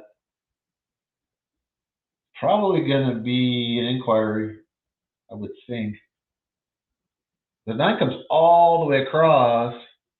Does the 9, I guess that 9 does not cut off the 7. But the 9 had the lead there. I'm watching the replay now. So the 9 comes over and has the lead, but then sort of wasn't running straight, so kind of lost the lead because he went so far left. Well, it looks like he goes left. Or maybe the 4 comes out. It's hard to say because you haven't seen. I don't want to say too much until I see the head on. It could be kind of misleading from the side.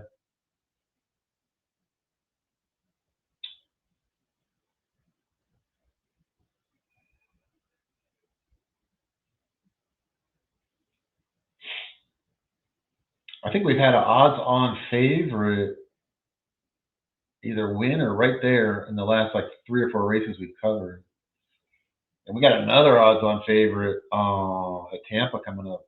Tampa race 5 in Zany.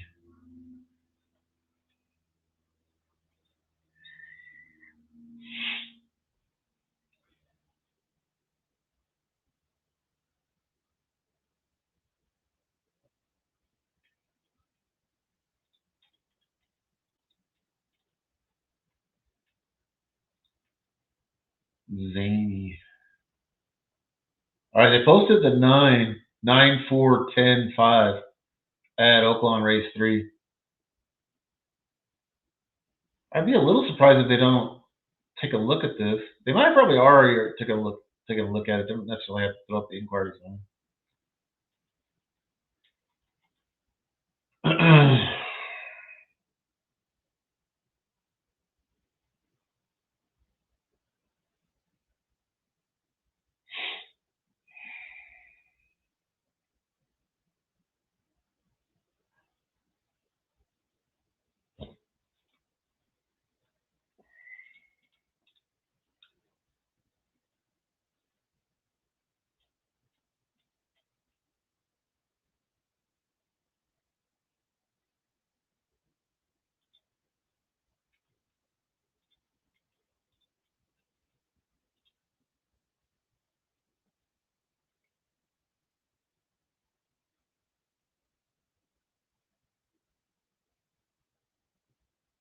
It's still unofficial at Oaklawn.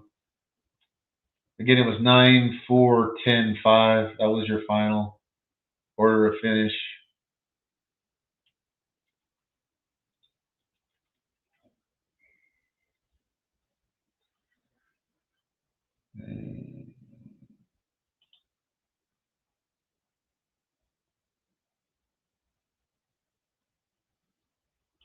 We got Tampa coming up in 2 minutes.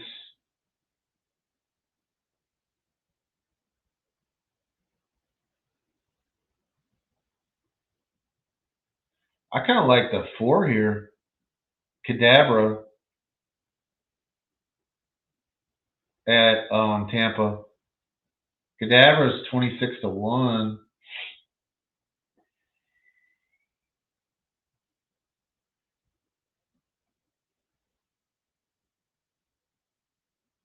He's got speed to be dangerous here.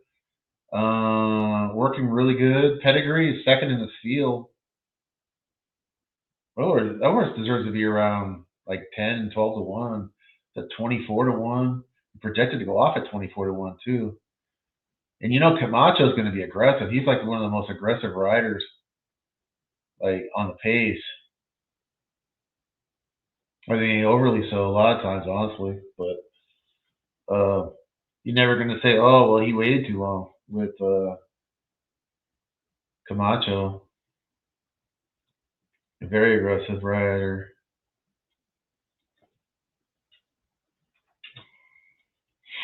And that's a Pletcher horse.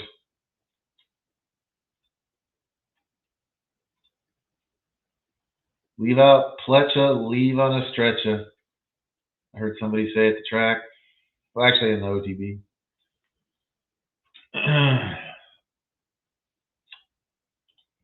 The things you hear at an OTB. All right, so that's official now at Oaklawn. 9-4-10-5. Let's go on over to Tampa. We have another odds-on favorite here to beat, which is the 3-horse. This horse actually looks pretty strong. I don't really see a lot wrong with them, at least on paper, other than the price. I just think there's the odds. I think the 4's got decent odds. I wouldn't browbeat you if you did like a 3-4 box, and the four might win. I mean, I think it's got a decent shot at it.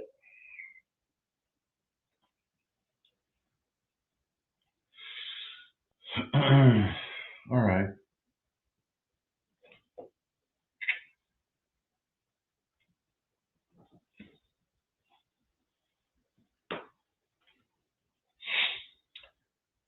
I'm not gonna talk a lot about this race, but I'll call it if I can. We got Fairgrounds coming up behind it, and that was the one I did like the 4 there. Who did I had the 4 and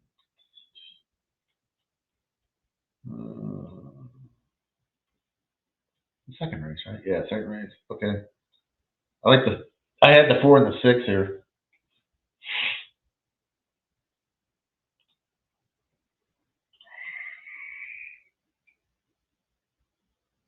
Which I still like. Those are the 2, but they're chalks. There's a favorite and a second favorite at Fairgrounds. Don't really like to take the 2 favorites. I don't mind taking one of the top favorites in the top 2 in the wagering, but I'm not going to take both of them. That's kind of against my rules. I don't have too many rules, but that's a good rule I think to have. You got to have a little bit of price. You can't have the one first favorite and second favorite in an exact even win bets.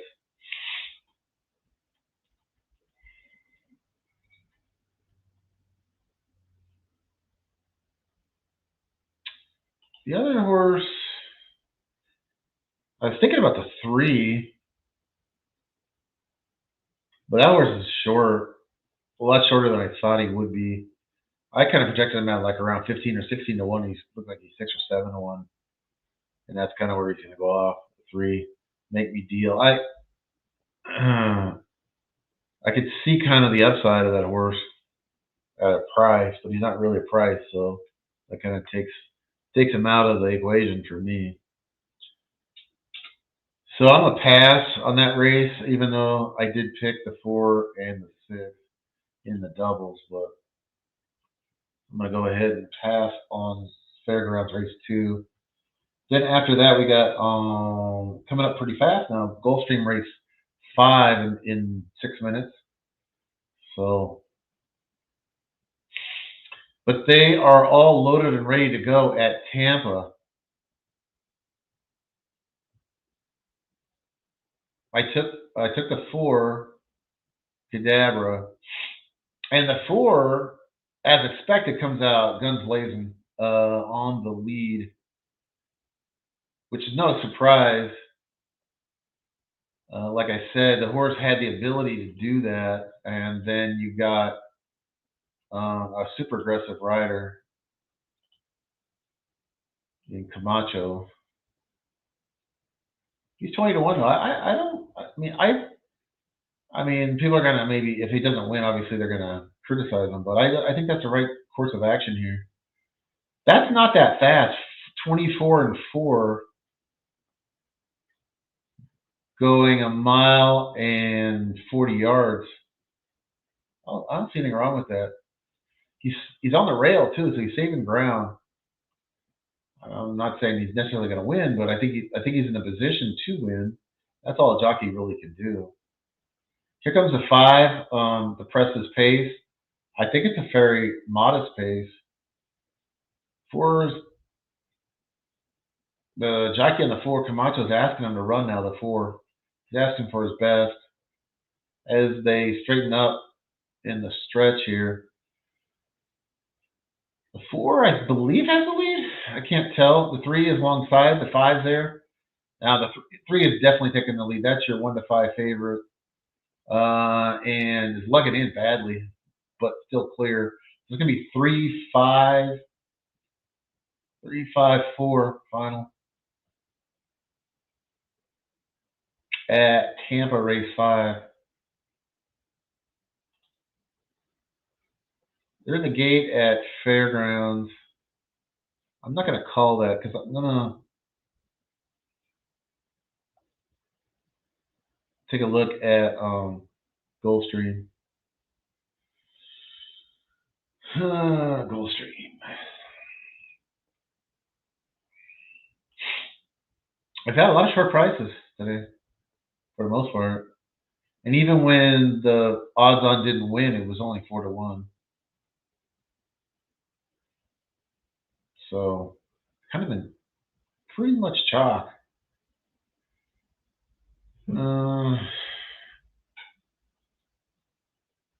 Gulfstream. So this favorite at Gulfstream is 6-5. Yeah.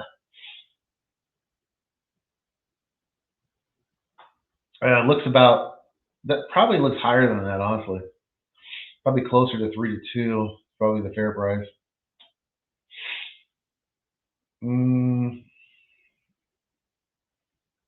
I'd like the 1 a little bit. Boombox Betty. I like that one. I like the 3 a little bit. Also, Alluring Serenity, and I like the 4 also. 5. The 5 and 7 I don't like at all. I might take a 1. 1-4-3. That's probably my preference there. 1-4-3 at Gulfstream.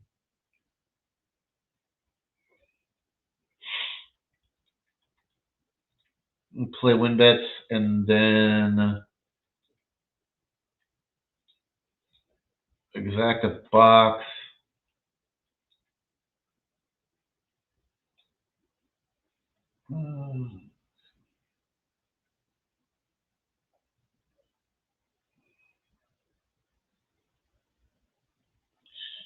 So 1-3-4.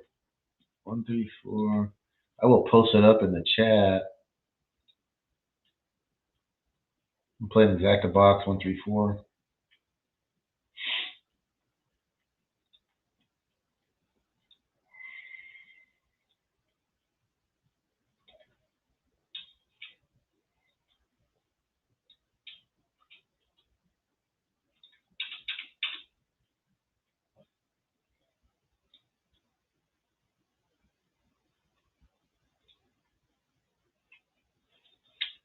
And there we are. Let's see. Wally. Oh, Wally bet some Fairgrounds. All right. We came in 1-4. Let's see.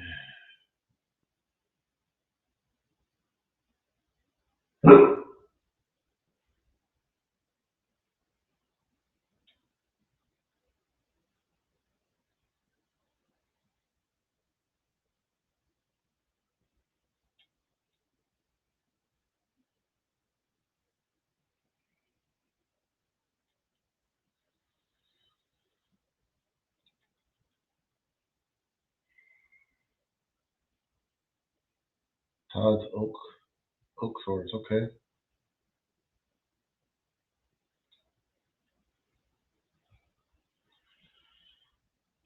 All right, let's get back to Gulfstream. We got 0 minutes there.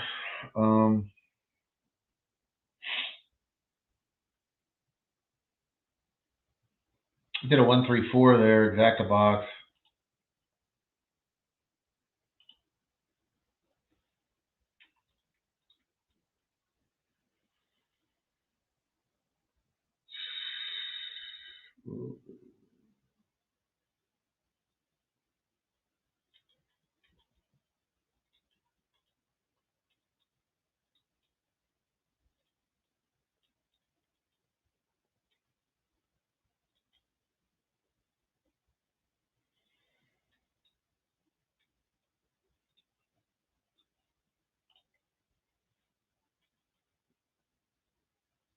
We got Oaklawn in 12 minutes after that Oaklawn fourth race.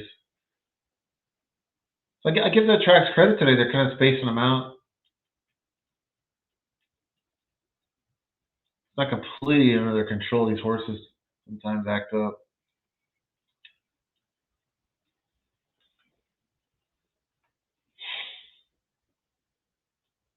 Got UFC tonight. Nice.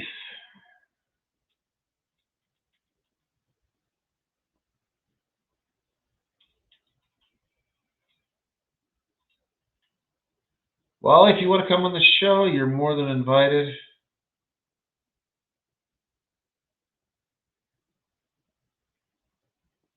And Gilly, obviously, I told him he is definitely invited.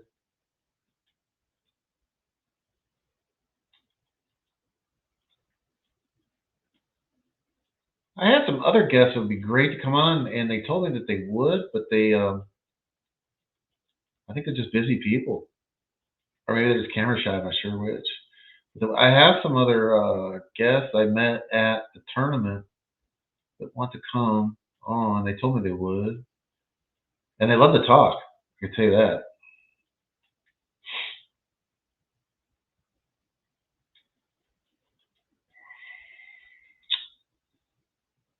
Colorful people.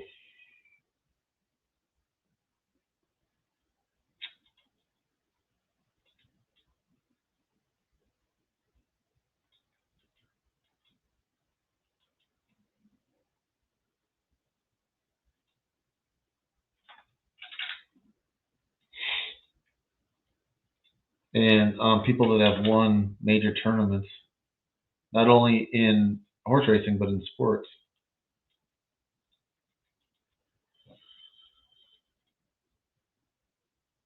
I don't want to call them out.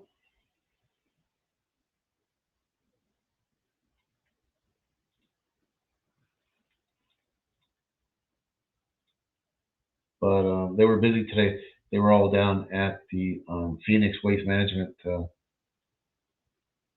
toga party, I'll call it.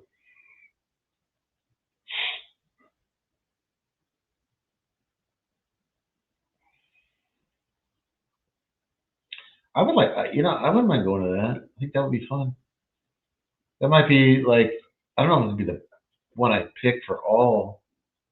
Um, I would always like go to the Masters. I think would be my go-to. Although the U.S. Open, like when they have it like the Olympic Club in San Francisco, that's always been like a course I've always wanted to check out. It always looks beautiful on at least on TV.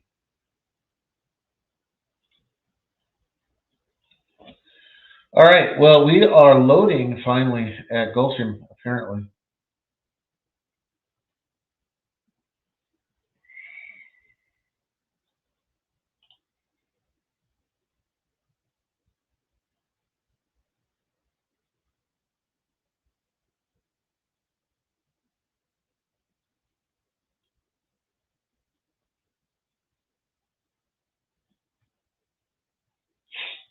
And again, I'm on the 134 exacta box, and I took a shot to win. Wasn't totally sold on the 6 at that price.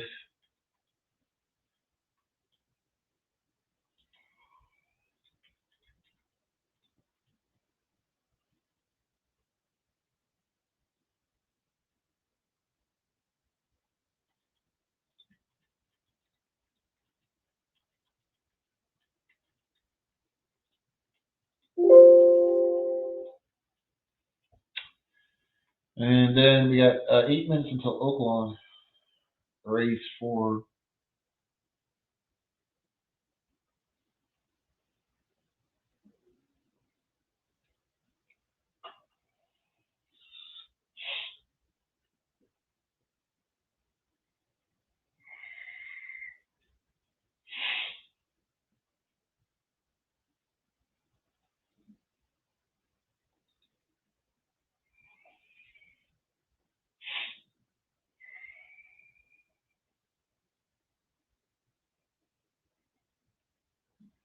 We're off at Gulfstream. The 7 didn't really break sharp. I'm sorry, the 1 really didn't break sharp, but then got hustled up on the rail, and it's put his nose in front. That's that's the one I like probably the best. Boombox Betty got natural speed. I wish he would have broke a little like naturally faster, but nonetheless got a 2 length lead over the 6. It's like a teeny tiny horse, the 1 compared to the others. 6 now is trying to make a move on the 1, and jockey scrubbing on the 6 pretty good. The jockey on the 1 scrubbing on the 1 a little bit, but not nearly as hard as the 6. The 7 is past the 6. I think the 6 done. Not saying that the 1's gonna win or the 7, but I think the 6 is done. 6 is a rat. All right, so we got the 7 that's taking over the lead over the 1. It's 7-1, and it's gonna be a knockdown drag out for third or second now. The 5 is making a run. The 4 is going to move into second. So all around it. The 6 was a rat. The 1 faded out in the stretch. And the 7 romped. So it comes in 7-4. And then I have no idea for third. It was super close, I believe.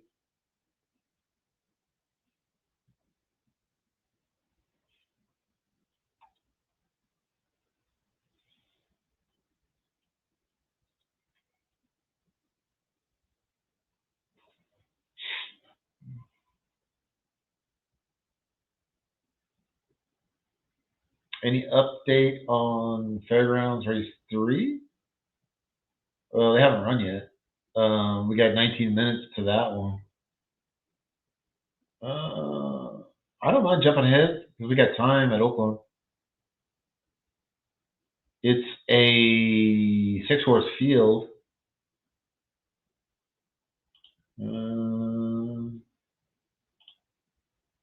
So that's not exciting. But let's take a look.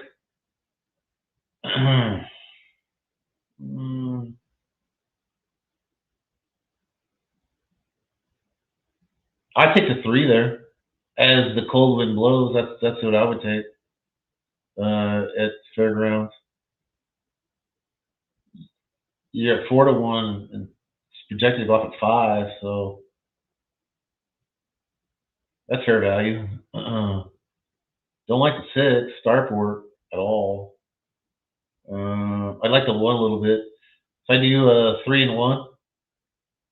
A 3-1 at Fairgrounds. That'll be my pick. But you got a lot of time until post. You got 18 minutes.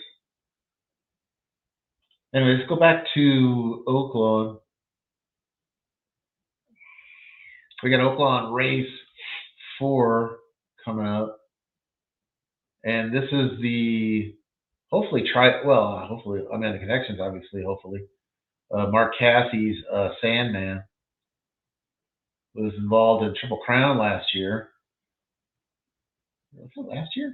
Oh, my years weren't together anymore. But he was definitely in the Triple Crown when he was a 3-year-old. How old is he right now? Let's take a look. We got the information at our fingertips.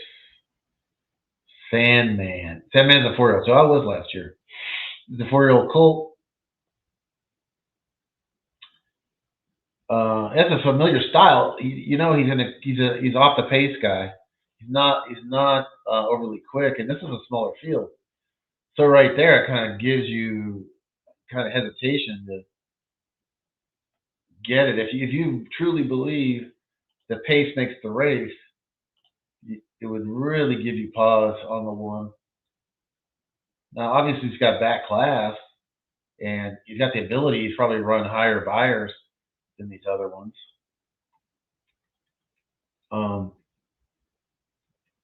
But for my money, my betting dollars, I like the 2. I like the San Siro. The horse has got razor sharp works. Just overall works are strong. And then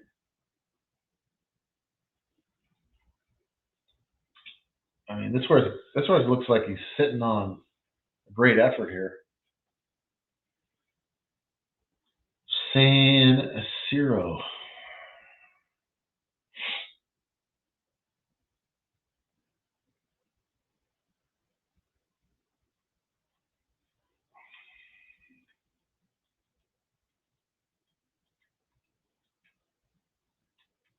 That's my opinion. I think the two. Let's look at it from another way, from a pace standpoint. I think the two is versatile. I don't think the two is one of the horses that has to have the lead, but can get the lead. I think the three, Catching Freedom, is quick enough to get the lead. That's just looking at the Equibase numbers. Let's look at the Equine Edge and their pace numbers. They have it 6.73. So they got the 6 as like the lone speed horse in here. Honestly, I really hadn't considered him too much. Just because I had him listed at my numbers at 22-1. That's why I priced him. But I think you got to give him a little bit more credit just because of the pace here. Now they're going a mile and a 16, so it's a 2-turn race, and it's at the regular old finish line. It's not the abbreviated one, like when they run the mile. So that's a maybe. Like I said, I just don't think the horse is that good. I kind of like the 7 better. I do the 2 and then the 7. I think those are the two. And I think Salmon's a play against at this price.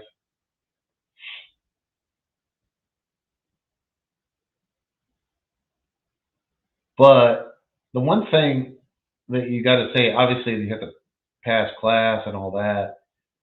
But I think you're paying for that with the odds. I think people know the name, that you're familiar with them, and he's got his fan base for sure.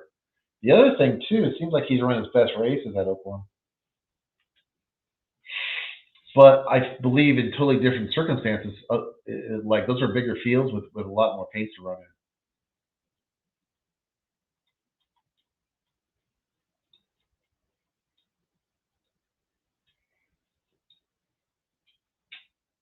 So again, I think the bet is the 2, San Siro.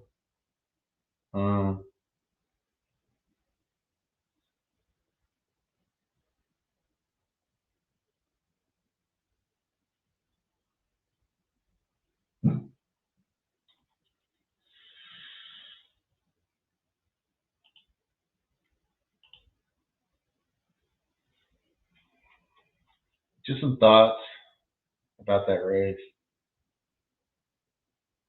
All these horses are pretty well known. You kind of know what to expect from them. As they're walking up the gate, you can definitely tell these are a veteran group. Like they know exactly why they're there and what they're going to do, what they're supposed to be doing. These are all good race horses.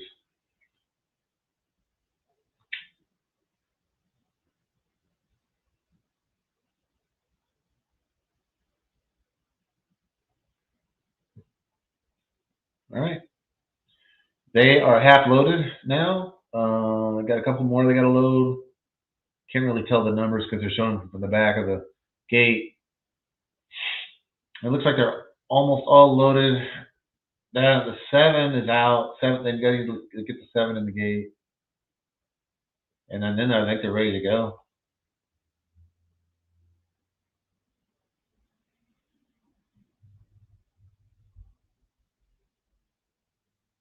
The 7 got kind of a nice start. Veered out a little bit, but was going fast out of the gate. The 6, that's that Track Phantom. That's the one Equine Edge projected to be out in the lead, kind of on his own. The 3's out there actually on the lead. So it's 3, 6. It's like kind of a controlled pace here. Yeah, 3, 6, 7, 1. 1's right there. 1 is not far back at all at 3 to 5. Sandman, kind of the household name here in this field.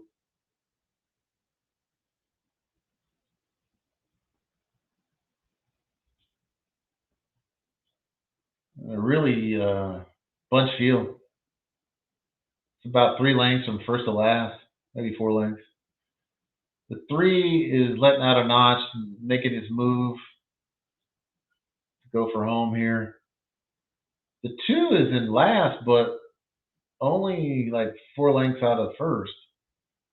He's trying to come past the 1. I don't know what to say about Sandman here. He's found himself in jail behind there. Here comes the 7.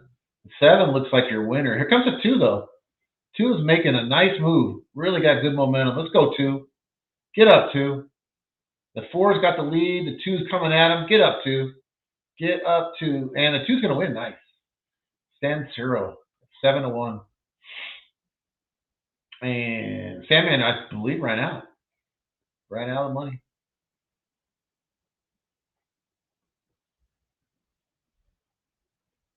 But I'll be honest, that the 1 definitely has got bigger fish to fry later on in this season.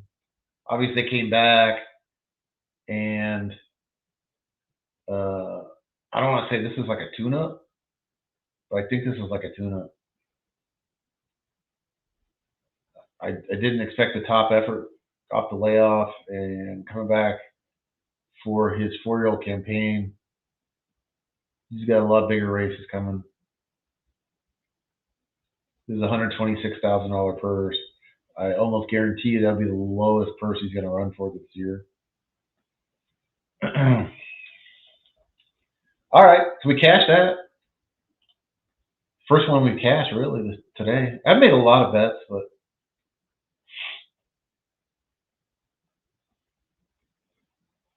that'll help the cause. Let's go take a look at Tampa, race 6. We got 3 minutes. Tampa, 3 minutes is really like 5 at least.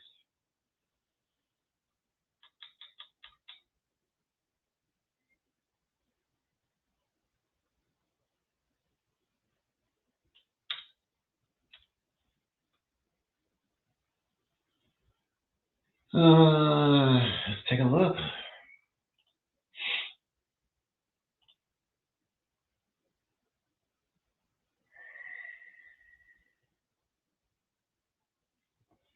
Definitely like the 2. He's a short prize, but probably worth it, honestly.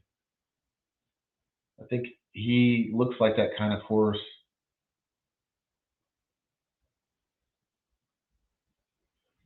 I mean, it looks that good, I should say. All right.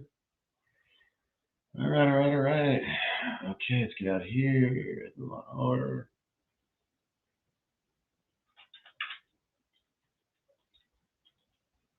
The 2 emerging market, I do like.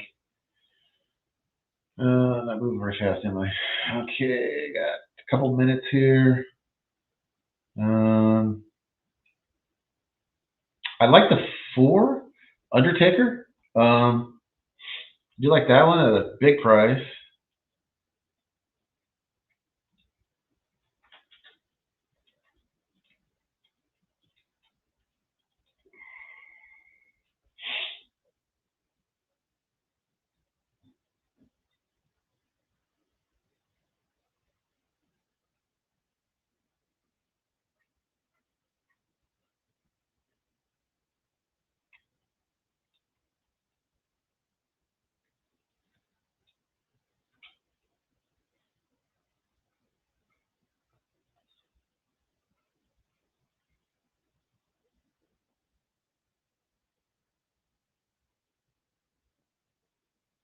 I like the 5. I like the 5 quite a bit. Another bomber. Mo Beach time.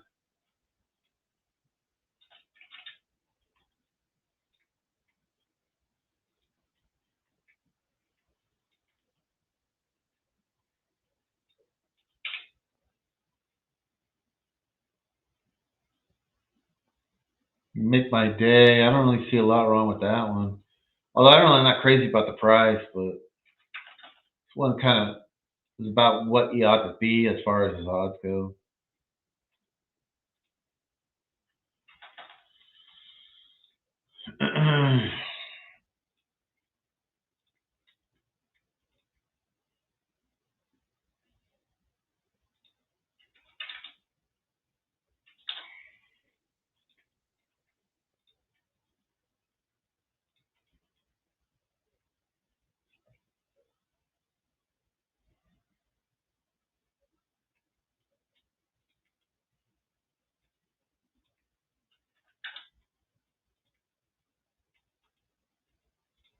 Four is one. I'm sorry, the 8, Mr. Hooligan. I don't. I'm kind of on the fence on. Wouldn't talk you off if you liked him.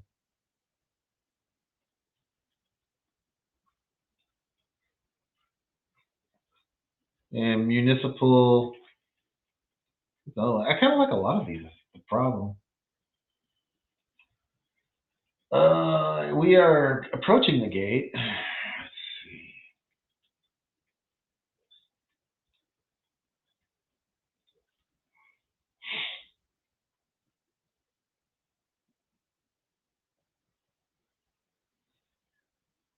So like I'm on the 2, 4, 5, 6. I'm on 4 horses here. It's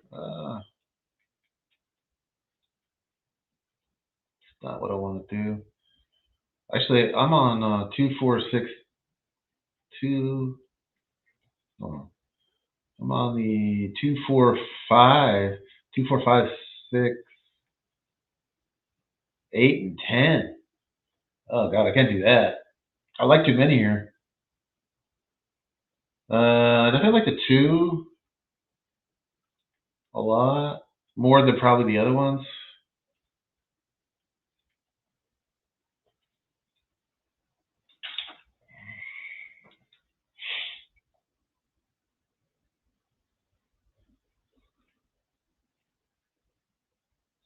And Mr. Hooligan, I probably like the least. You're gonna throw one out. That's what I would do.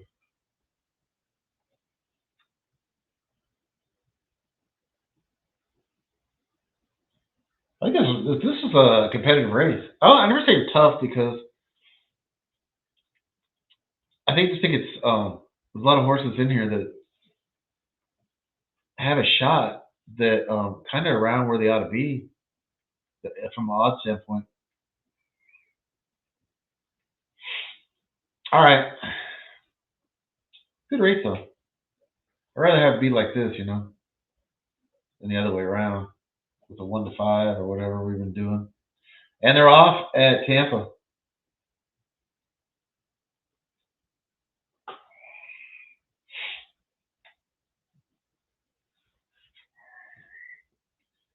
And we got a logjam on the lead between the 4 and the 3. That's the Undertaker, which I did like. And the 8, Mr. Hooligan, which is the one I kind of like the least, but I did like him out of the ones I liked. I liked half the field, so sometimes that just works out that way. It's not that often, but every once in a while, I run into a race where I just sort of like a lot of them. But I would say this though, I didn't like the favorite, the three horse, even money. So, or maybe the stance against the 3, but the 3's running really good on the rail at the moment in 3rd place. You got the 4 and the 8 on the lead. The 3 is just sitting right in the wings there, and is going to come on and take the lead. We don't want that. Come on, 2, go get him. The 2 is firing up alongside the 3, but the 3 looks like he's got a ton of horse left. But the 2 has poked his nose in trouble. This is going to be a battle with the wire. I can tell already. The 3 is coming back at the 2. The 2, Oh, the 2 and the 3 going back and forth. 2, 3, 2, 3, 3, 2. And the 2's going to win. There was some contact at the top of the stretch between those two. I don't know what to say about that. Like, who was at fault? It looked, again, not seeing the head on, it looked like the 3 kind of lugged out into the 2. But I'm pretty sure the judges are going to take a look at that.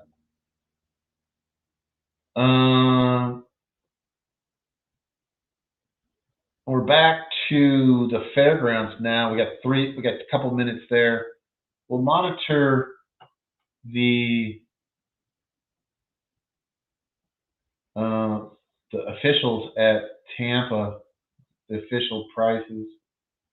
See if they do an inquiry on it.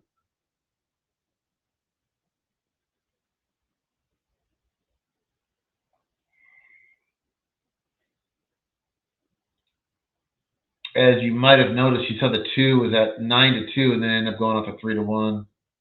So that's a little disappointing. I did like the 2. I think I like the 2 the best out of all of them.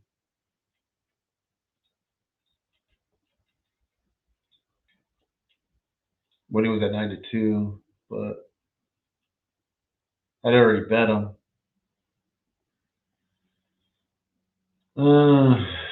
But I didn't want the 3 in there at all.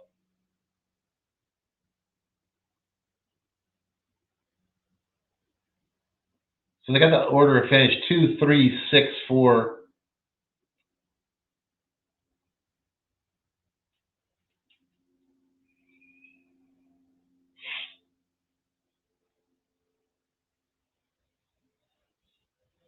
I'd like the 3 here at Fairgrounds. Fairgrounds race 3. That's gonna be a bet. As the cold wind blows, I like him. I'm gonna take a bet on the 3. The 3 at Fairgrounds, third race. And it's official at Tampa. So they kind of saw it the way I did. Looked like the 3 sort of came out onto the 2. But interesting to know, like, if the 3 would have finished ahead of the 2, I wonder if they would have took down the 3. We'll never know, but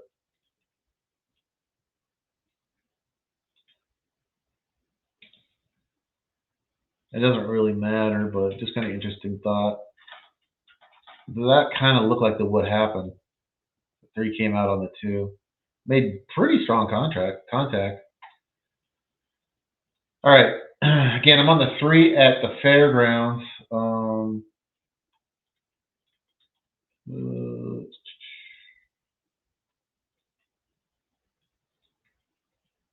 And they're off at the Fairgrounds. 4 broke terrible. That was the favorite.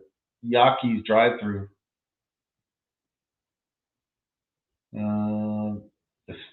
Conversely, the 6 broke great. 3's right there on the rail, and I don't know what the jockey's doing on the 3. He's trying to hold him back or keep him from lugging out. I can't tell, but he's definitely got a stranglehold on the 3. And he's running in third place. Now he's kind of giving him his head, and then he's kind of pulling him back. I hate when jockeys do that. Either go or don't go, man, dude. Ugh. That's my pet peeve with jockeys. It's fine. You want to hold them, that's fine. But when you send them, you don't stop sending them.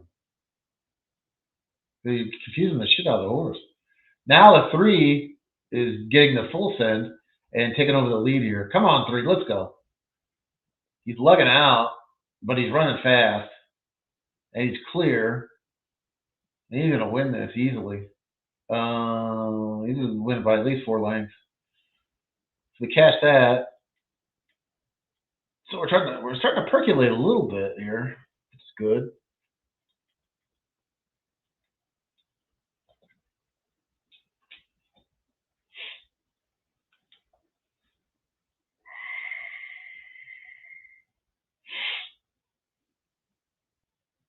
So that brings us to Gulfstream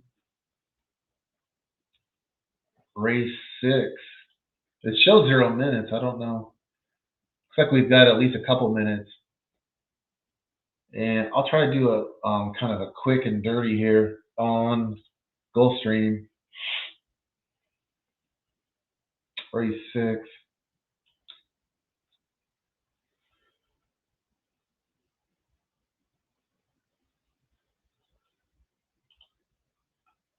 I'm gonna find it first. Okay. Okay.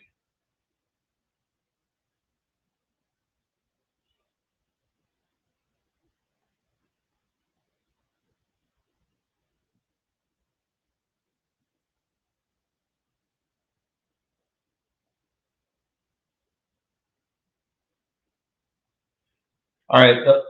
The first 8 I didn't have any interest in it at all. The 9 horse I do like, Wine Country. It's spelled like whining. I like the drink. And then I did like the 10, and that's about it. So well, you know what? I'll take the 11 also a little bit. So that's gonna be like actually my preference is 9, 10, and 11 in that order.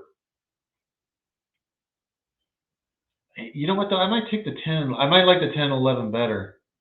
I don't know. I'm kind of torn there. I like the 9, 10, 11. I think they're interchangeable as far as the way I see it.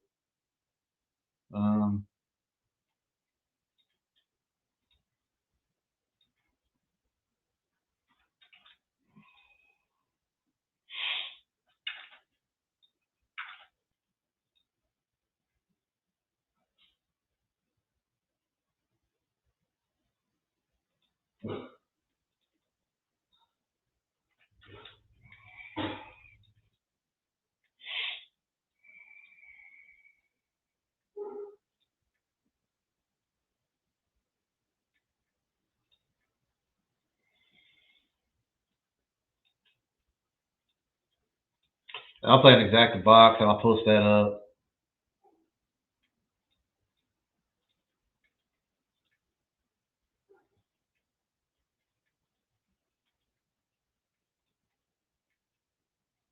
In the chat.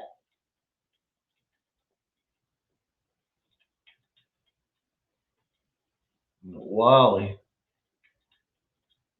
Thanks, Don.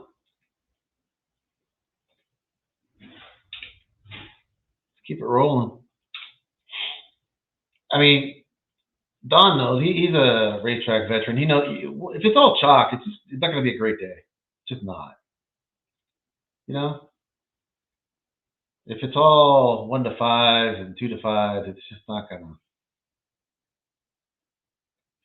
gonna be sunshine and lollipops. We get some prices in here. We'll be all right. We'll be good. More than good.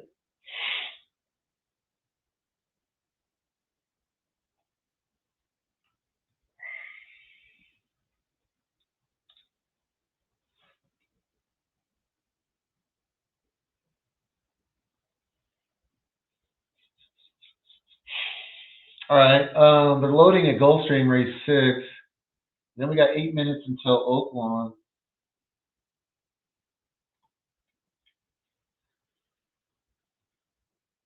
Oaklawn.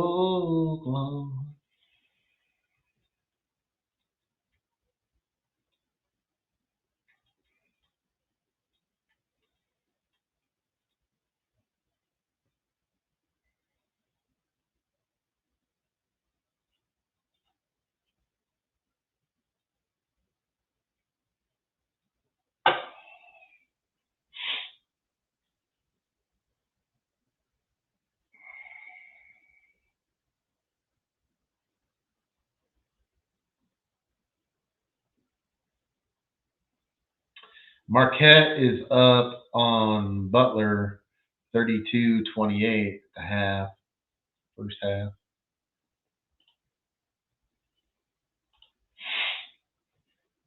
So that cashes.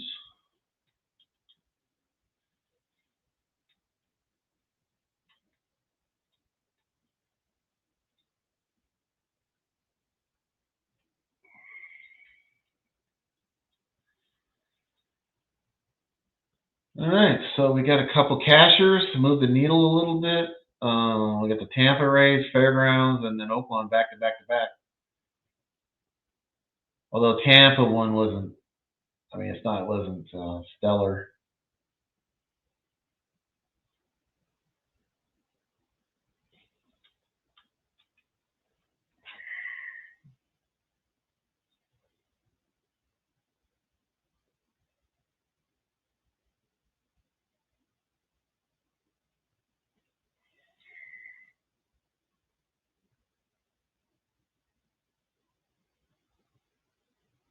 All right, we got late scratch at Gulfstream the 6. 3 Mile Gold is out. 3 Mile Gold is a non-runner.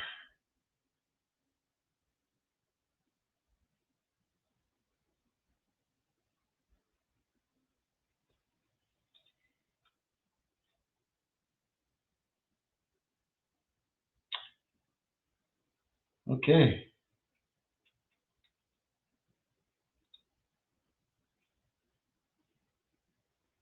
There, public's betting the tar out of our 10.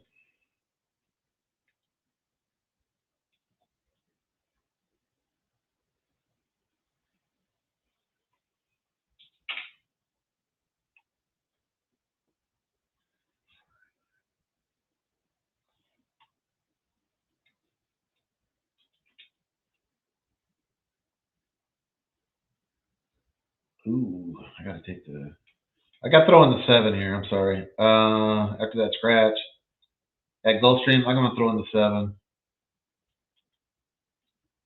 5 wishes.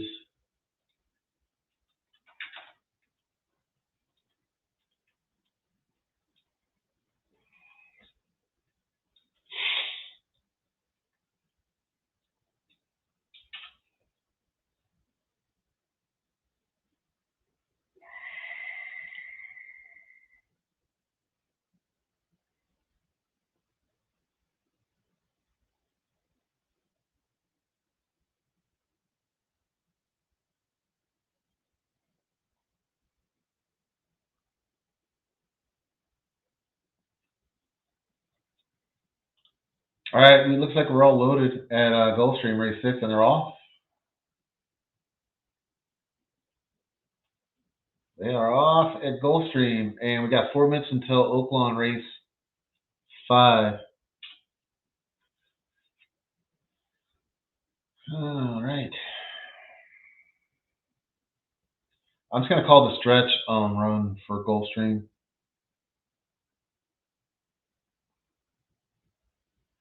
I'm going to work on Oaklawn here a little bit.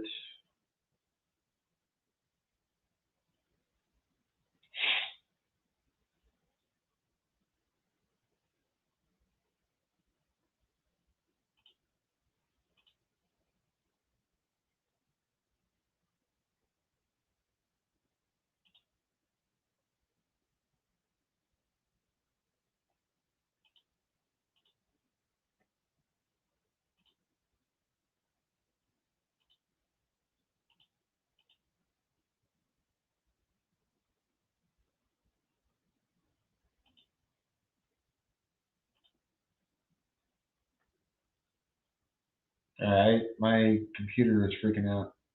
I would call this race, but I can't see it. Oh, God damn.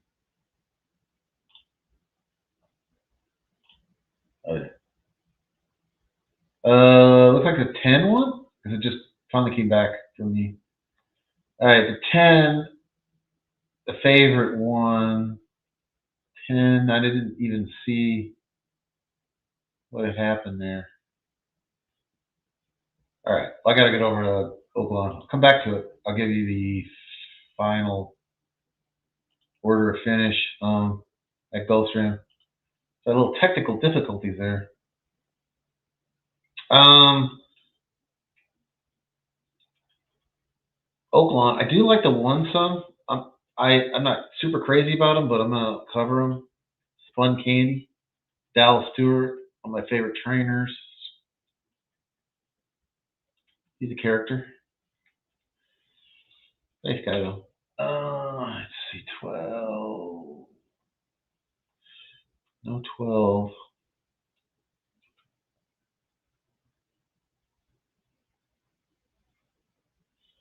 I like the 3 some. Again, probably about as much as the 1. Kind of mid.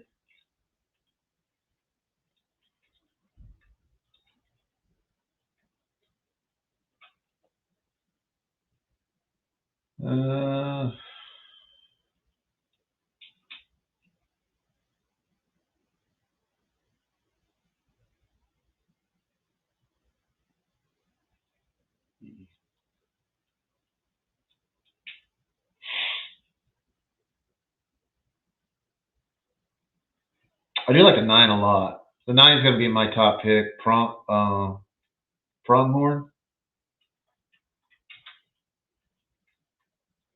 I believe that's a kind of antelope.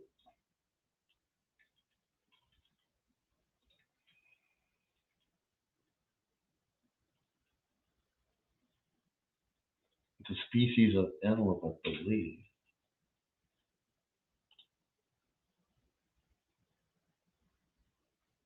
Yeah, the final order finish for Gulfstream Race 6 was 10, 8, 5, 11. So he had 3 horses in the top 4. Do cash the exacta, but I think it's the worst. It's the 10, 8, right? I believe. Come on, man. Memory's terrible. No, I didn't have the 8. I did not have the 8 in my exact. I had 9, 10, 11. So no cash on the exacta. Wouldn't have been great anyways. I was pretty short. All right, we're back to Oaklawn race 5. They are at 0 minutes.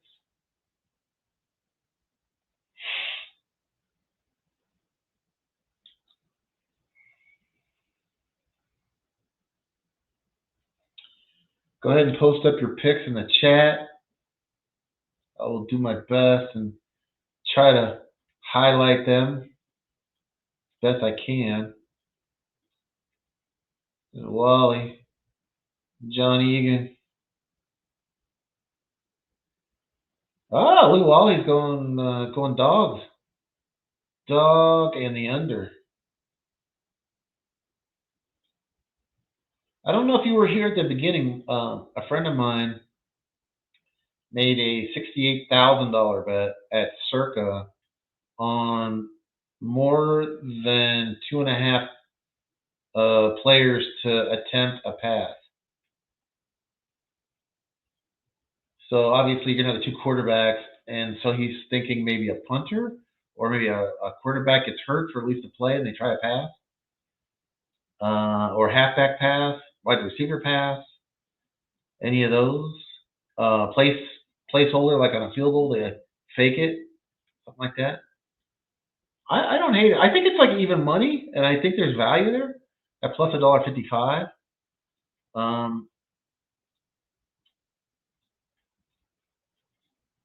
It's one of those deals. I'll be the first one to say don't. There's so many things to bet on throughout the year. You don't need to force it. But if you're going to watch a game, you want to have some kind of action, even though it may be kind of like, small money. It is all good. Small money is better than losing big. All right. So, anyways, we are loading at Oaklawn.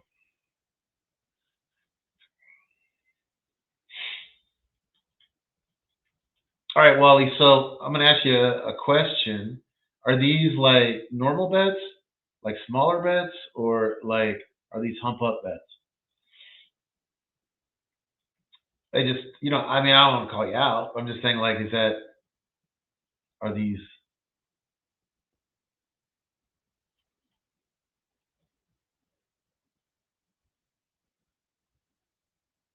I was thinking, like, I haven't even made a bet on the game. So But I was thinking, I saw New England to be shut out at 50-1. I could almost see that because I could see them getting behind a lot, and then in the fourth quarter, not even trying field goals because they're so far behind. I can sort of see that.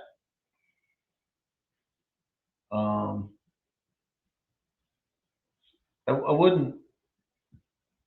I mean, it would be surprising. I wouldn't be shocked though. I don't know. Please, winner of the first race. Oh, Santa Anita.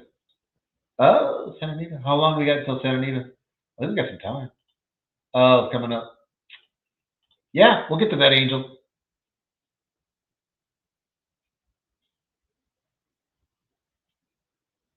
We will get to that. We are running at Oaklawn. We are running at Oaklawn. The 3 and the 6 have shot out.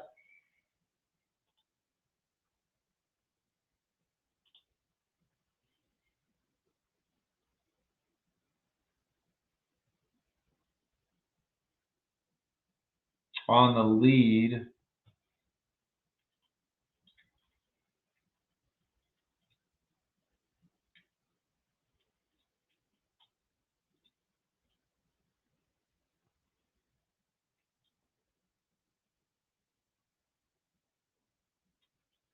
That's 3. Let's see, 3. Oh, the 7's taking over. 7 is taking over the lead, and the 13 is running at him. Looks like it's going to be 7, 13, 5.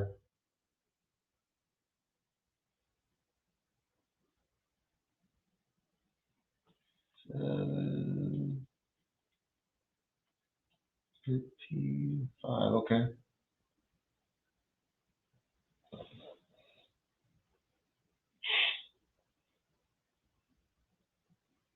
All right, so let's just I can skip ahead for a second here because there's only 6 horses at the Santa Anita first. I don't mind doing requests. Let's see here.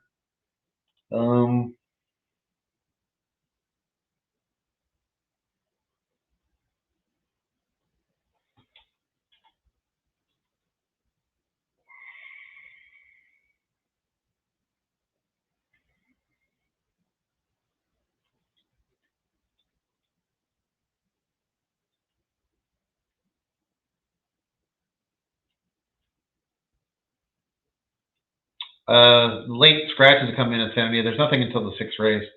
There's no scratches until the 6th. So that takes us through the end of the show for sure. Santa Anita. I'll be honest with you. I didn't really handicap Santa Anita, and just because I didn't have the scratches. But I can tell you one thing. I do like the 2 here, Tis Sunrise. I do like that one. And I like the 2 and the 3. That would be my 2 picks. The 2 and the 3 at Santa Anita. All right, let's get back to Tampa Bay Race 7.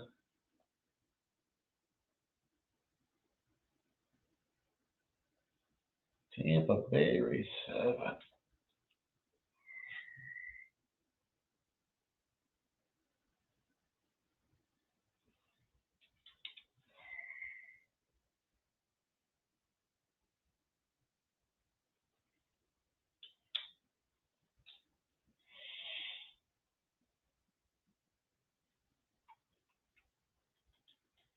Tampa Bay Race 7. Oh, I like the 3 a lot here. I like Disco Rules. This horse made a lot of sense to me, and you're getting that big price at 30-1. So I like that one.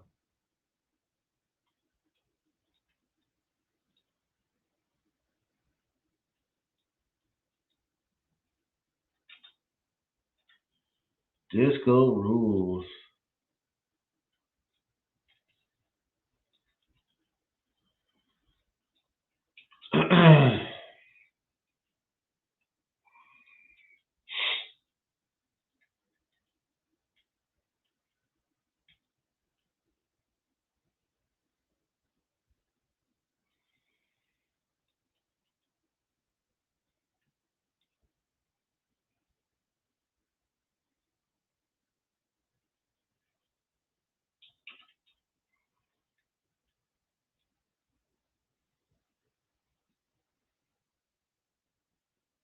And I like the 8 also. So I'm going 3 and 8 at Tampa, and I'll post that up in a moment.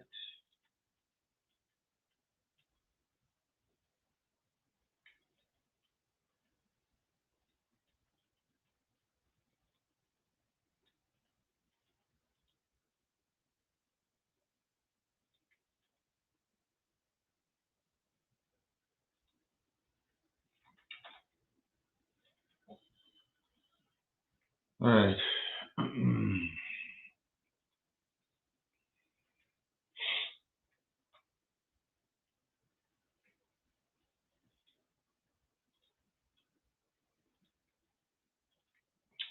3 and the 8.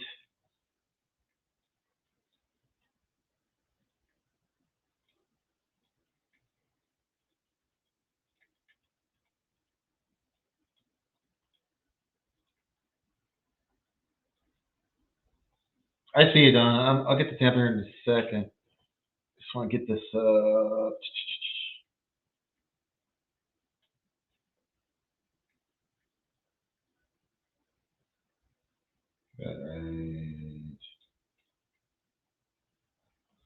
right, we are approaching the gate at Tampa. The Tampa turf race is pretty explosive prices you see over the last few years.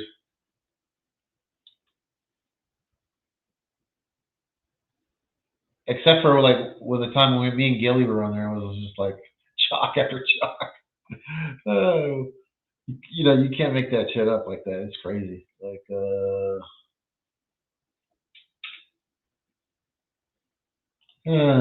anyways,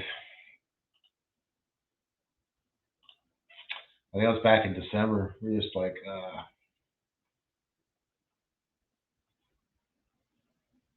we love some Tampa turf racing. Then it was just like one chalk right after another. Okay, so Fairgrounds. I mean, the one looks all right. I'm not gonna badmouth him. He's a pretty short price, but he's 3-1 or 5-2 ish on the one. So I kind of like him.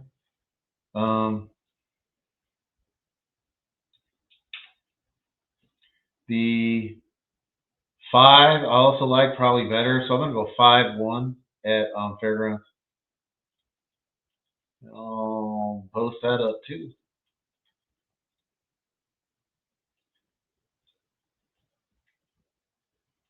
Come on, computer. Don't go slow now.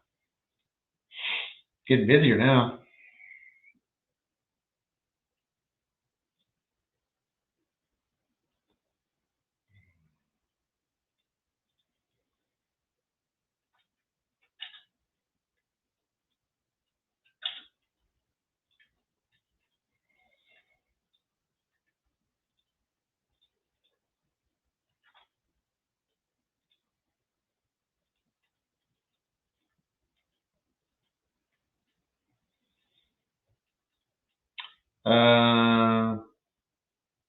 I didn't really get to all my crazy stories on my vacation, but I will get to that probably next week. I will say one thing. Played a lot of AC Doocy. If you guys are familiar with that game, we used to play a lot in college.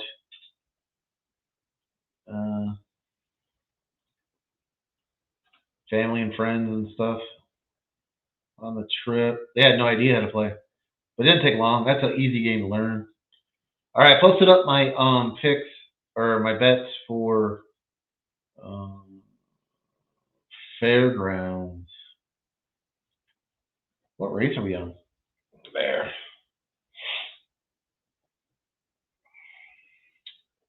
And race four Fairgrounds. I put it on my post. So there you go. There's some AC Doocy.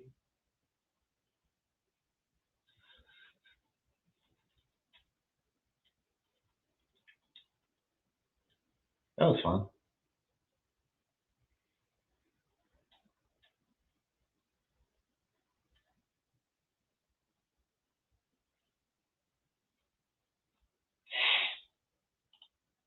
All right, we are running at Tampa. The 10 is going to win, looks like. 10, and then the 7's trying to come out of Minty.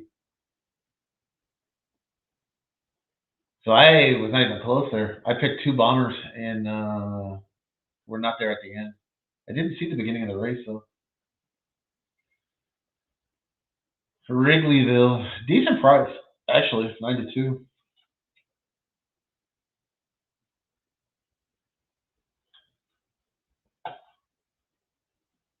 A 7. Neither one of those were really on my radar. I have a Fairgrounds. They're just now thinking about crossing over from the dirt course over to the turf. So we got a few minutes there, and then we got Gulfstream in 4 minutes. Beyond that,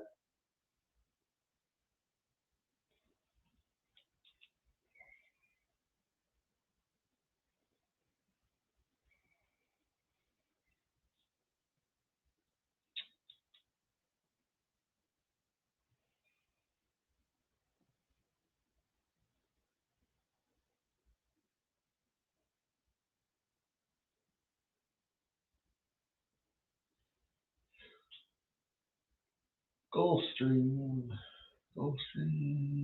7. Oh, come on, computer.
All right, Fairgrounds is off. 5's out there showing some speed.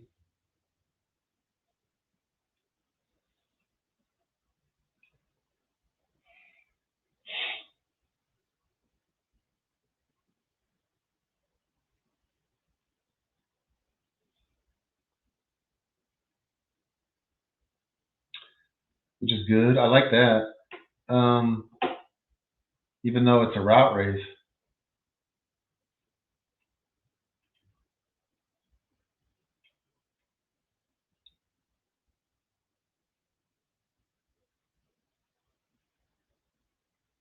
Looks like the 3 is taking over. Well, they're showing the 5. The wall of horses there, I can't see one from another.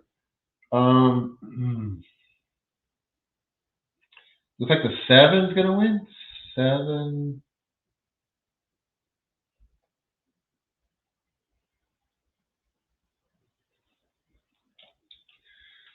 Looks like 7 something. I can't. There's so many horses there. Fairgrounds is like have a tough angle on that camera angle. It's rough.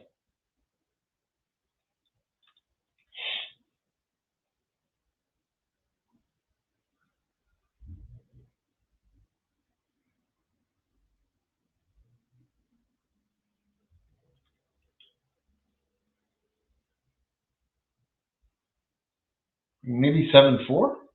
No. 7-3. Probably looks like 7-3 at Fairgrounds race 4. All right, and then we are on top of Gulfstream.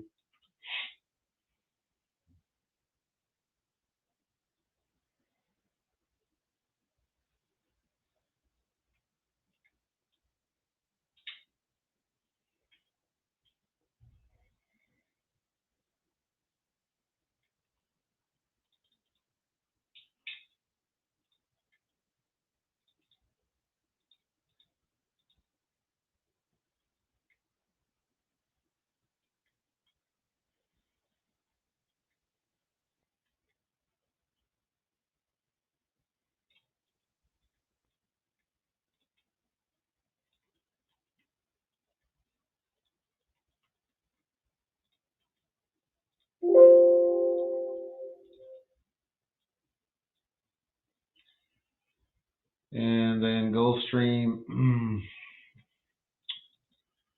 I gotta get organized here again.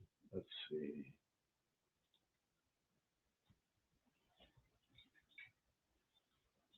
All right.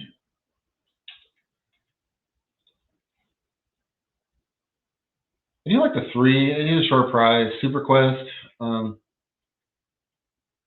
not gonna lie. I mean, I sort of like him. I don't know if I'm gonna bet him.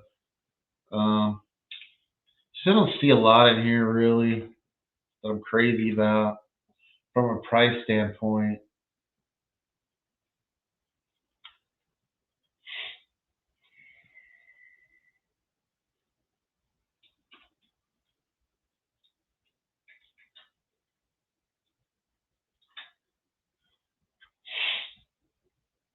Maybe the 9, which is another shorter price.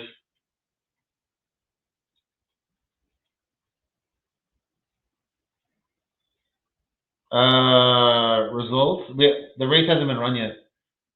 Still got 6 más minutos para Santa Anita. Resultados, in 10 minutos. That's my Spanish. It's terrible. Let's see. All right.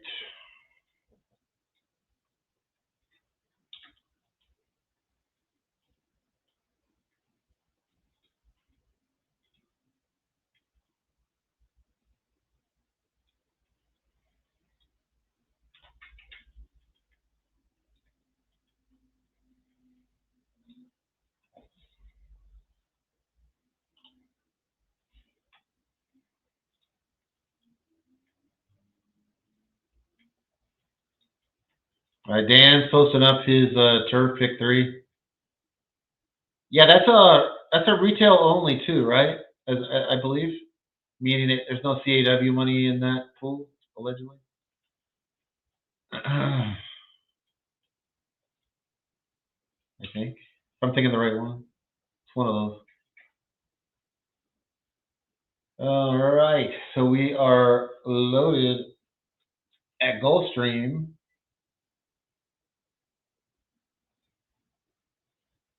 Race 7.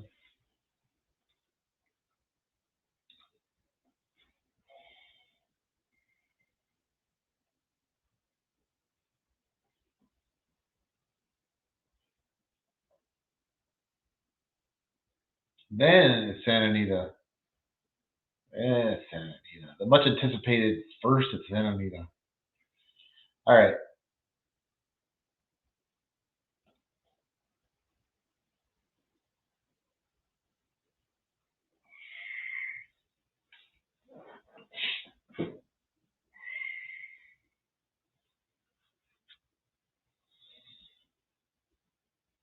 We are off at Gulfstream. The 3 is shot out to the lead. It's the 2 favorites. Were the kind of the 2 I sort of liked. Was the 3 and the 9. I didn't really bet this race. Passed it. Bet 2 favorites.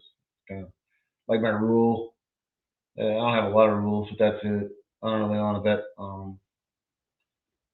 2 favorites, the top 2 favorites. So we have 3-9. Looks like down to the wire. The 1's trying to get into second, and will. And the 3 holds on to win. So it's 3-1-9. Louis the Sun King got up for second. Now we have 3 minutes until Santa Anita first race.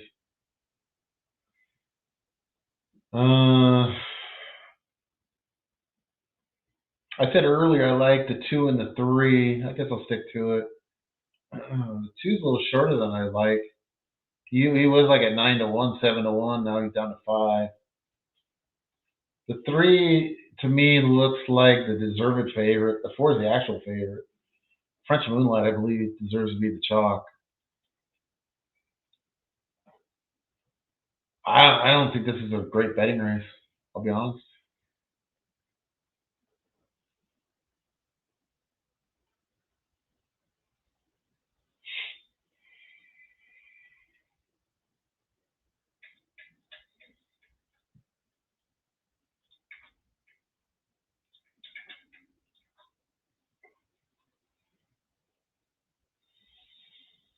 I'll call the results when they come official.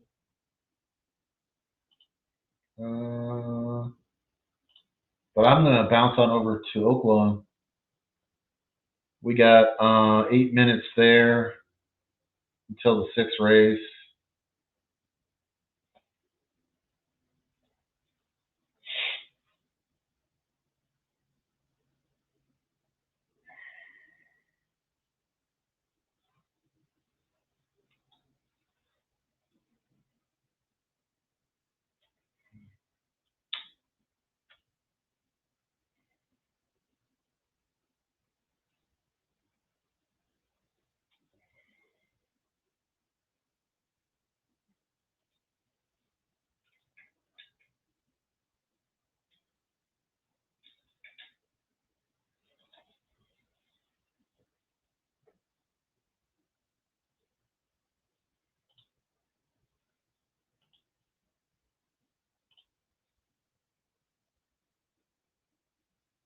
They're loading in Santa Anita.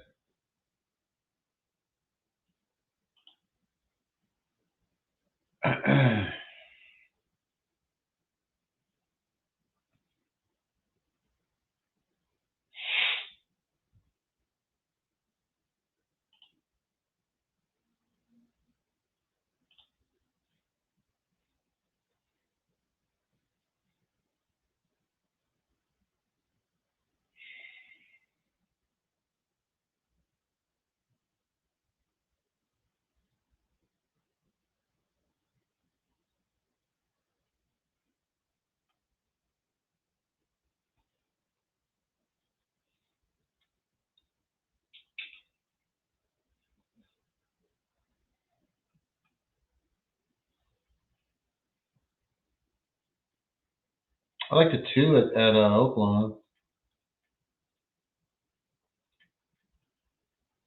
Chica Arma.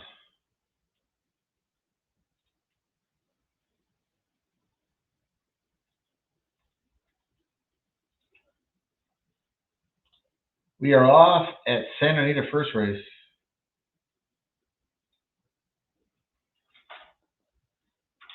The 6s came out pretty hot on the pace. 6.53 is your top 3 as they straighten up down the backstretch.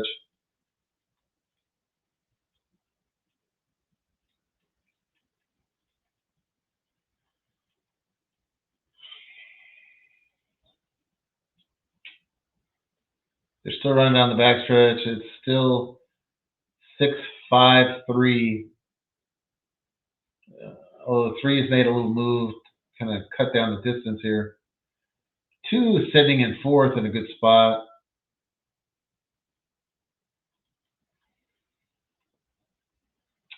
Looks like the 3 is going to go by the 6 and is up alongside the 5.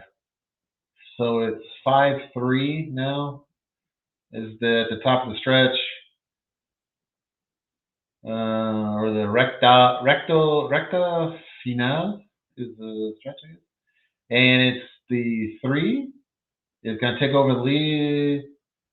3 is the ganador, 3-5-4. Santa Anita, primera carrera 1. I don't know. I think that's awful Spanish. I know it's awful. But anyways. 3.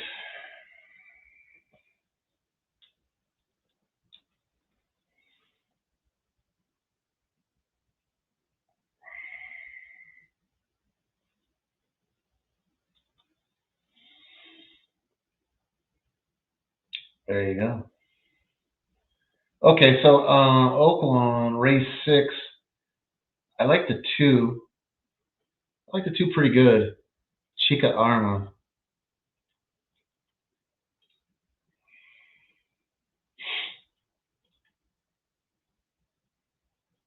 Chica Arma.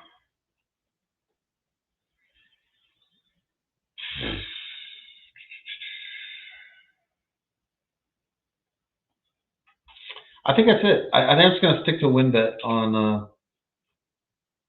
the 2 horse here, Chica Arma, with Walter De La Cruz.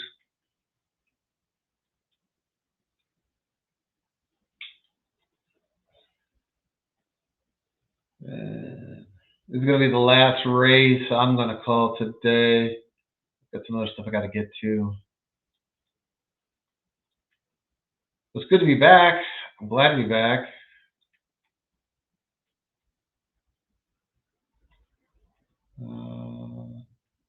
Shout out to Razor for having me on the Razor Sports Network.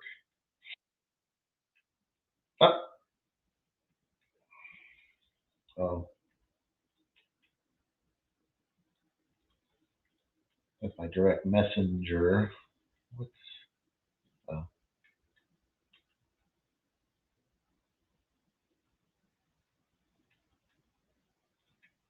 not really getting the love for the 12. Yeah, I kind of agree.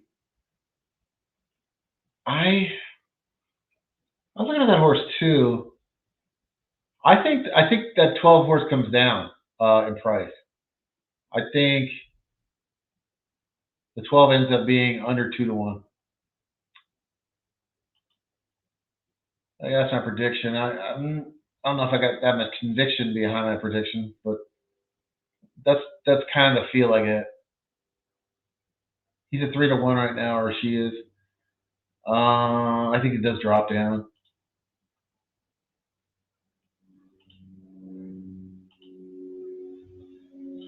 Just my opinion.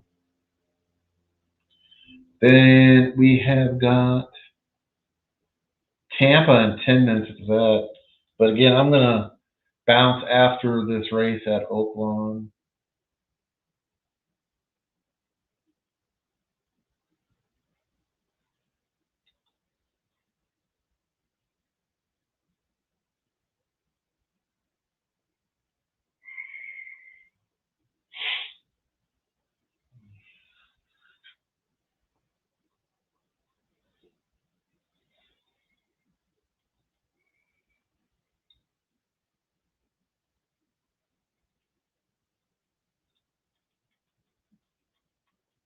Dan is on. Oh, I called it.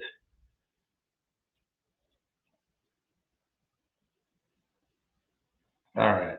The winner of the first penny, I was the 3, I believe. It was the. Yeah.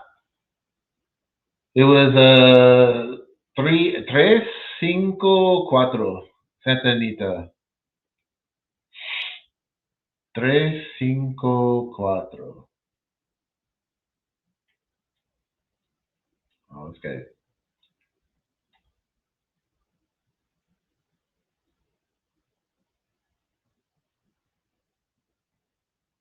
I'm not sure what he means there.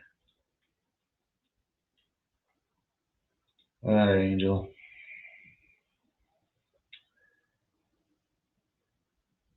All right, we're gonna go Oaklawn. Race 6.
All right, we're loading at Oaklawn, race 6.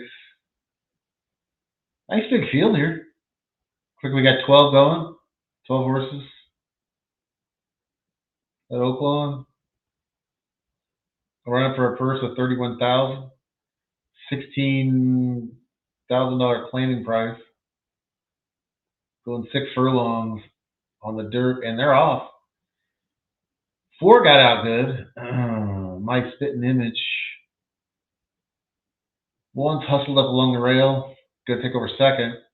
The 4-1, 11, 10, 2. They run down the backstretch at Oaklawn and Hot Springs, Arkansas.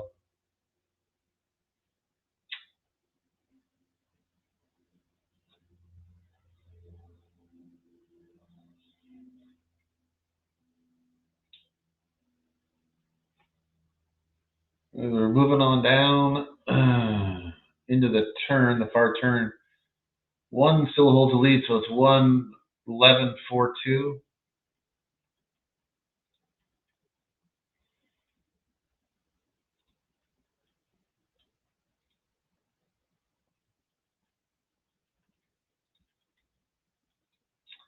And the 1 still got the lead. The 11 is making a move.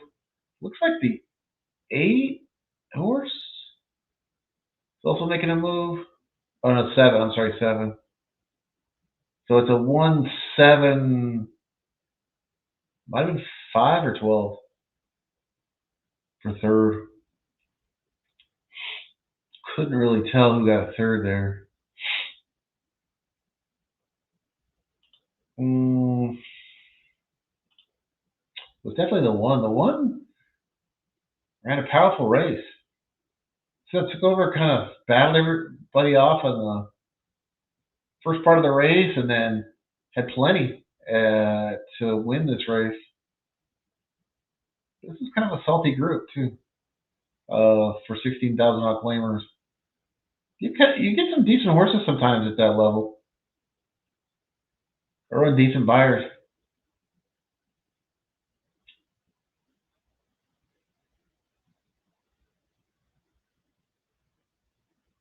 Still can't tell you who got third though. It was 1-7 something. It looked like green saddlecloth, so I'm either thinking the 5 or the 12. All right. I'm not showing it yet.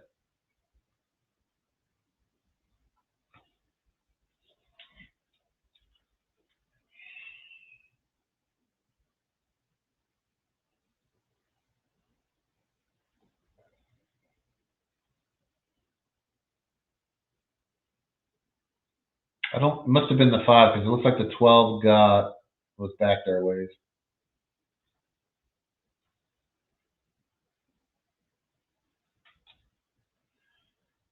All right. That's it for me today. I think next week I'll go longer. I'll have more time. But appreciate everyone in the chat for coming in. Yeah, I'll answer that. A top pace on Equine Edge. Tampa Bay, race 8. It's 328. 328 is the top pace on Equine Edge. Oh, and GSR. Okay. Well, you're on the right track because those are the 2 most profitable columns. 7, 11, 8. So there's not one horse in the top 3 in both. So there you go. Well, thanks for coming in, Pocket Full, and thank you to John Egan, Fat Wally, Angel, Dan Hawkins coming in, and everyone that came in for the show today. A decent crowd today. Denman, the world's greatest Thor.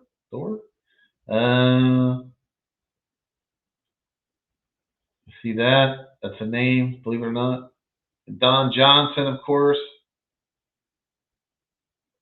And Daniel Al. I don't know that one. We got our regulars in here. All right. Well, good luck to everybody, especially in this next race at Tampa. And I will see you next week. Goodbye.